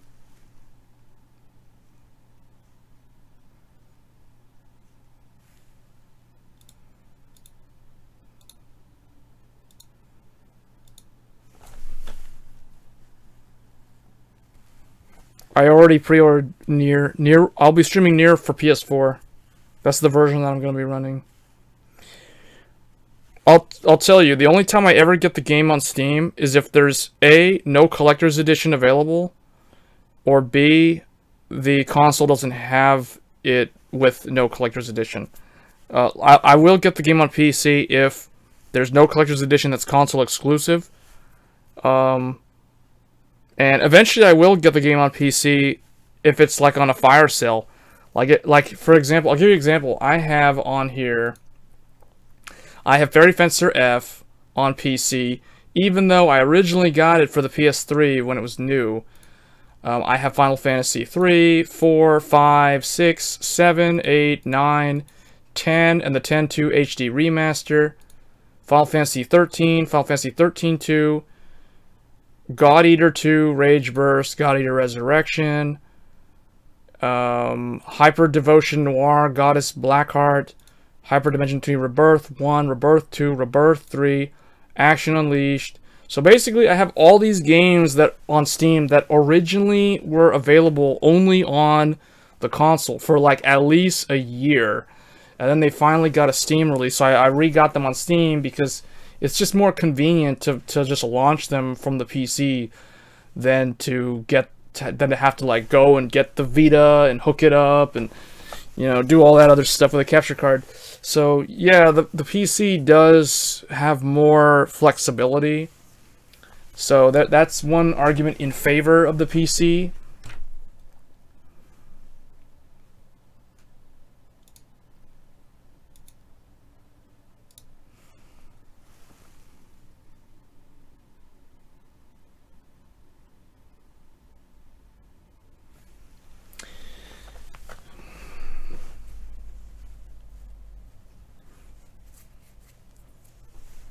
Do you think MOBAs will always be relevant? I guess that's the question we should be talking about. Like, do you think games like League of Legends will ever be dethroned and no longer really be popular, or no one will ever really care about playing them? I mean, I'll give you an example of a game that I feel has tried to change the status quo. Overwatch is a good example of a game that tried to come in and basically kick people away from, or not kick, but like pull people away from playing mobile games like League of Legends. And for a while it seemed like it succeeded, but I feel like most people went back to League of Legends. They went back to their MOBAs, their traditional MOBAs, with bird's eye view. Either because A, they're not good at first-person shooters, or B, they have issues with playing first-person shooters. Some people actually get motion sickness from playing FPS games after extended periods of time. Especially if they suffer from epilepsy or that sort of thing. So some people can't actually play first-person shooters because of epilepsy or like brain limitations. Just because of either they were born that way or whatever. So I feel like Overwatch tried to steal people from the traditional MOBA crowd, people who play Dota 2, people who play League of Legends.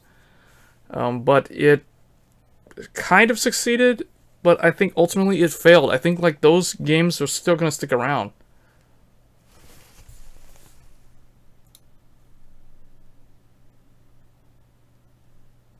We have another viewer, Jivel95. I'm not sure how he or she found the stream, unless they were looking specifically for Ryzen content. But you kind of are a little late to see any of that. We're sort of having a community discussion right now regarding PC and console gaming. I'm not sure exactly how we got to this point.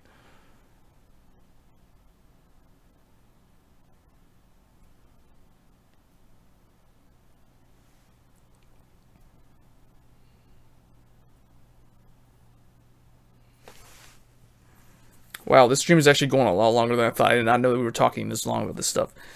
But actually, I think we got a pretty good discussion in.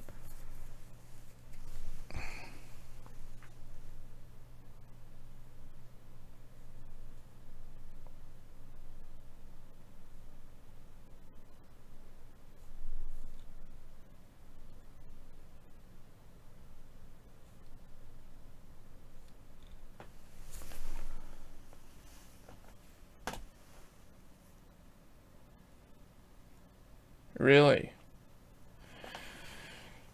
Well, you may have issues with VR then, because virtual reality gaming is a lot like that. Actually, I was actually planning on getting PlayStation VR, but I didn't get it because first of all, it sold out completely in my area, and B, I don't have a PS4 Pro. I will eventually get a PS4 Pro to upgrade from the PS4.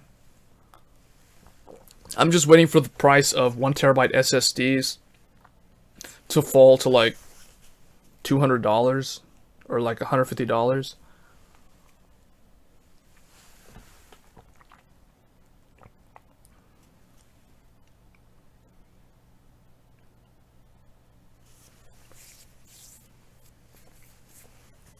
Then I'll upgrade to it because I think PSVR is right now in terms of VR. PSVR is the best one. PC like HTC Vive is way too much money, and Oculus, because Facebook bought it, that's an automatic no-no. But yeah.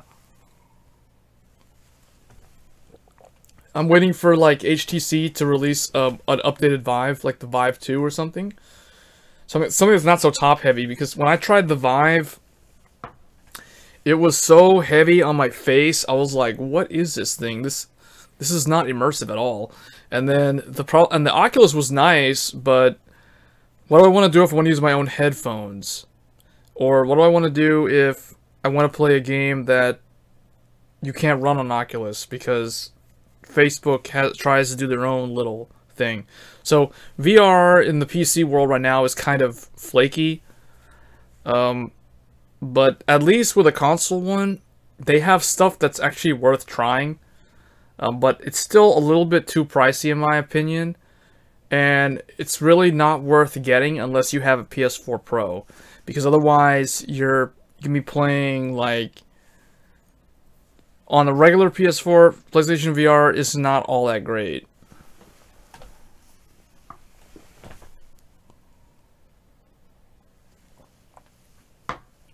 Yeah, Tekken 7, man. Tekken Tag 2. Tekken is a weird series for me. Like, when I played Tekken, when I first got into Tekken, the first Tekken game I got... Well, I'll tell you a story, like, how I got into Tekken. So, originally, I got Soul Calibur 2 for the PlayStation 2 back in the day, and that was, like, one of my favorite fighting games. And it had a demo disc.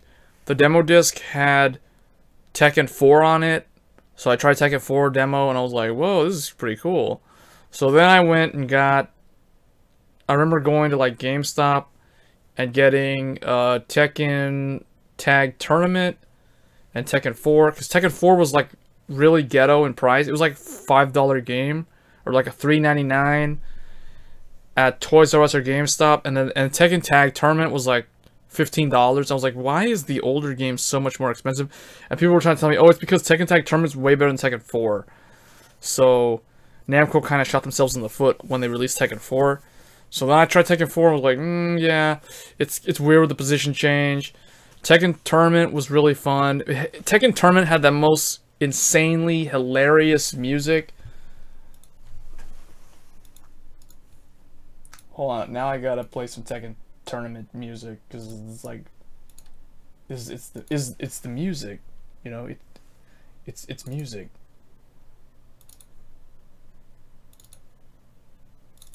Tekken Tag, where is it?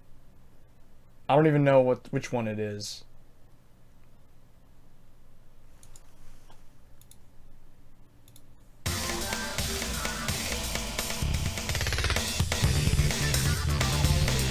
Yeah.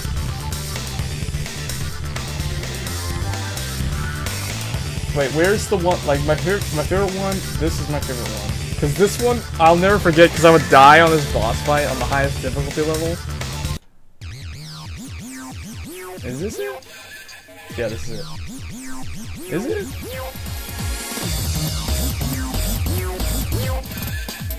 This is not it.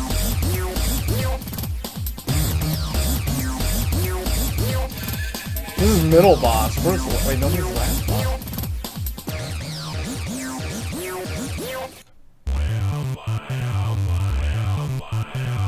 That's not it. I'm trying to find that song that's like the final boss. Unknown, where is it? Oh, last boss? That might be the other one.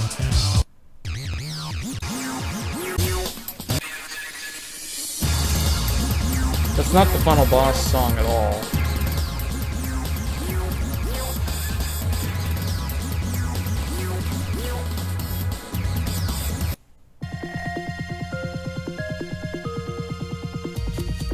Okay, this is completely wrong.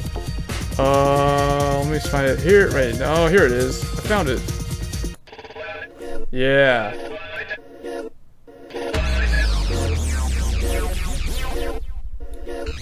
But anyway, that's how I got into Tekken. And then Tekken 5 came out. And that was my favorite Tekken game for a long time. Tekken 5 Dark Resurrection for PS3 came out then. That became the new de facto standard for the Tekken series. Then Tekken 6 eventually rolled out on PS3. It was okay, I didn't really like it that much. And then, of course, we all know Tekken Tag Tournament 2 on PS3 as well, and that game has really stood up well. So we'll see how Tekken 7 can stack up to that.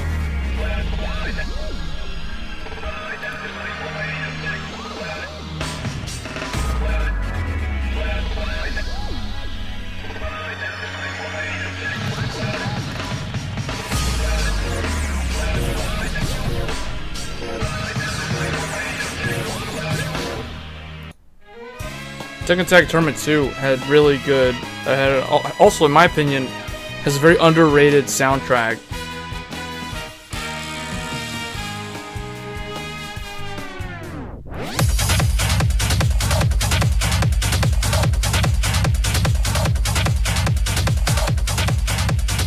I remember when I played Tekken Tag Tournament 2 for the first time, I was like, seriously, this game has the most amazing soundtrack for a fighting game, for a beat 'em up. It's like, wow.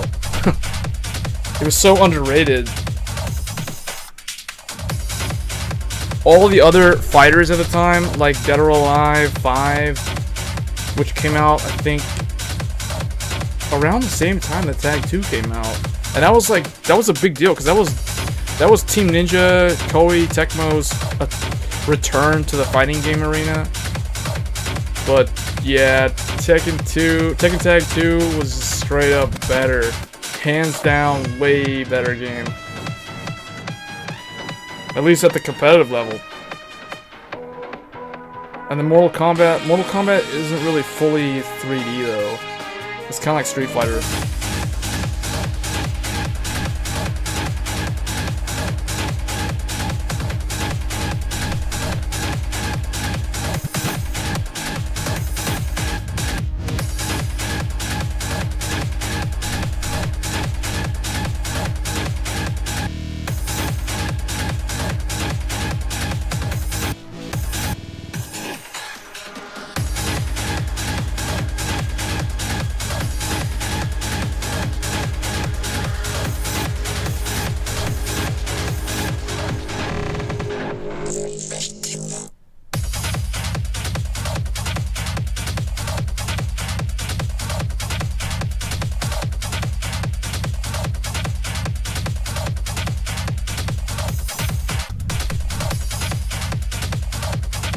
Wow, this camera, this webcam is terrible quality. Anyway, guys, I think that's going to be it for tonight's stream. This stream went a lot longer than I thought it would go, but that's because I had a good viewer count, good viewer turnout.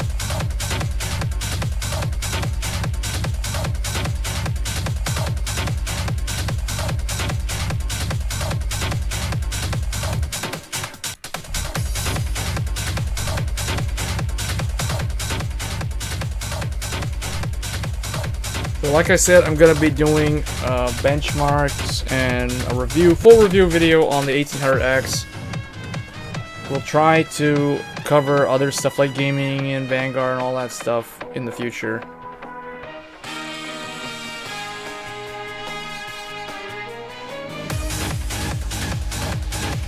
Yeah, this is like my favorite song from Tekken Tag 2. I can't think of a better one.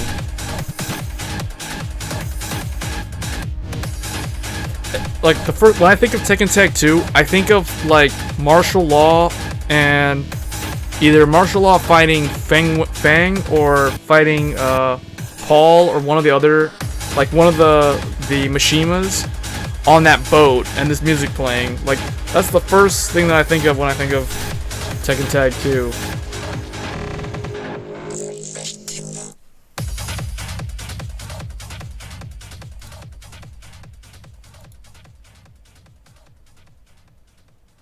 But yeah, I'll try to pick up, I'll definitely be picking up Tekken 7. I don't know how much I'll be able to play of it though. I'm not that great at fighters, but I can hold my own. In tag, it was really fun doing the tag crash and the combos. The tag combos. We won't be able to do that in Tekken 7. But we'll see. I think it'll still be a whole lot of fun.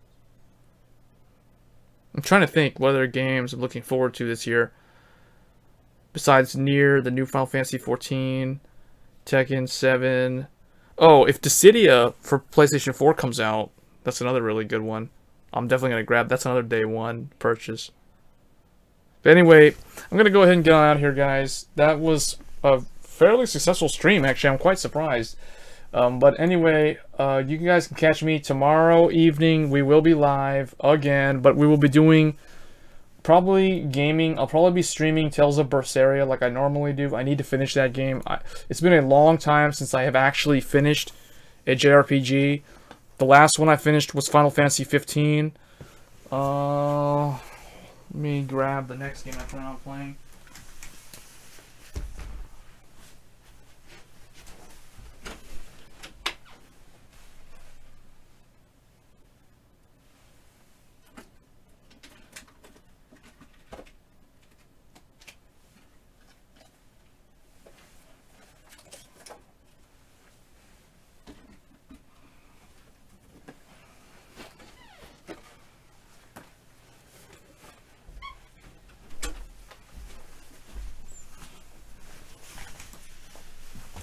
So for those wondering what other games you can expect to see on this channel, get these out of the way.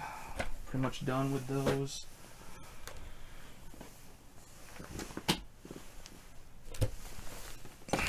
Oh, now all these guys are in the way. We will be streaming this game, Tales of Zestiria. I need to finish that one.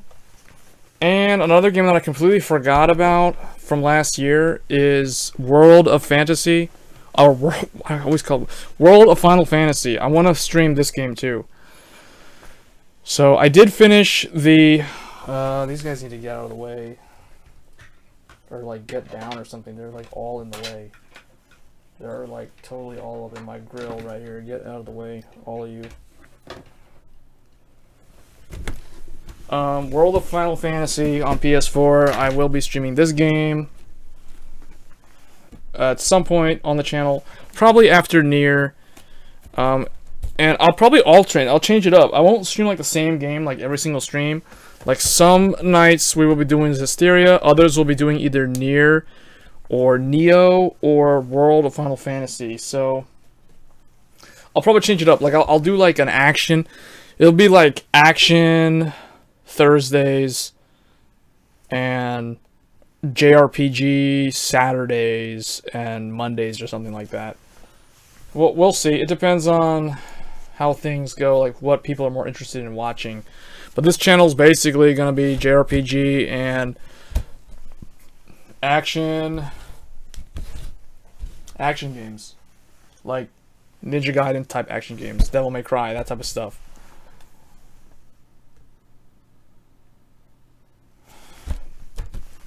Really? Well, I don't know if you know anything about it, but it has like these two characters, and they can transform into like the little mode. I don't really know too much about it myself either. I just know that it has a bunch of like cameos in it, so yeah. Definitely be playing this. Hopefully we can get a lot of followers from playing this game. Want to build up the JRPG community, the fighting game community. I'll try to tap into the fighting game community, but I know like if I do that, then my channel will kind of become a fighting game community channel. So, and there's already some other pretty good live streamers out there for games like Tekken, like Rip from Level Up Your Game. He's a really good one. I watch him from time to time. There's a couple other ones. So this channel, for those watching for the first time, this one's gonna be like JRPG as the majority of the content on here. So if you are a fan of those type of games, feel free to follow, because this place is gonna be pretty much primarily JRPG, followed by the occasional action game, adventure game. And then we may do some other stuff like some random indie game or like a port of a really old game. So like a retro stream or something like that. So anyway guys, thanks for the successful live stream tonight. The turnout for the Ryzen build was spot on.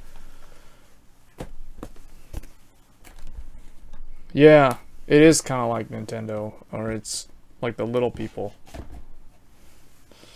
Anyway, I'm gonna go ahead and get on out of here, and I will see everybody back next time on the next live stream.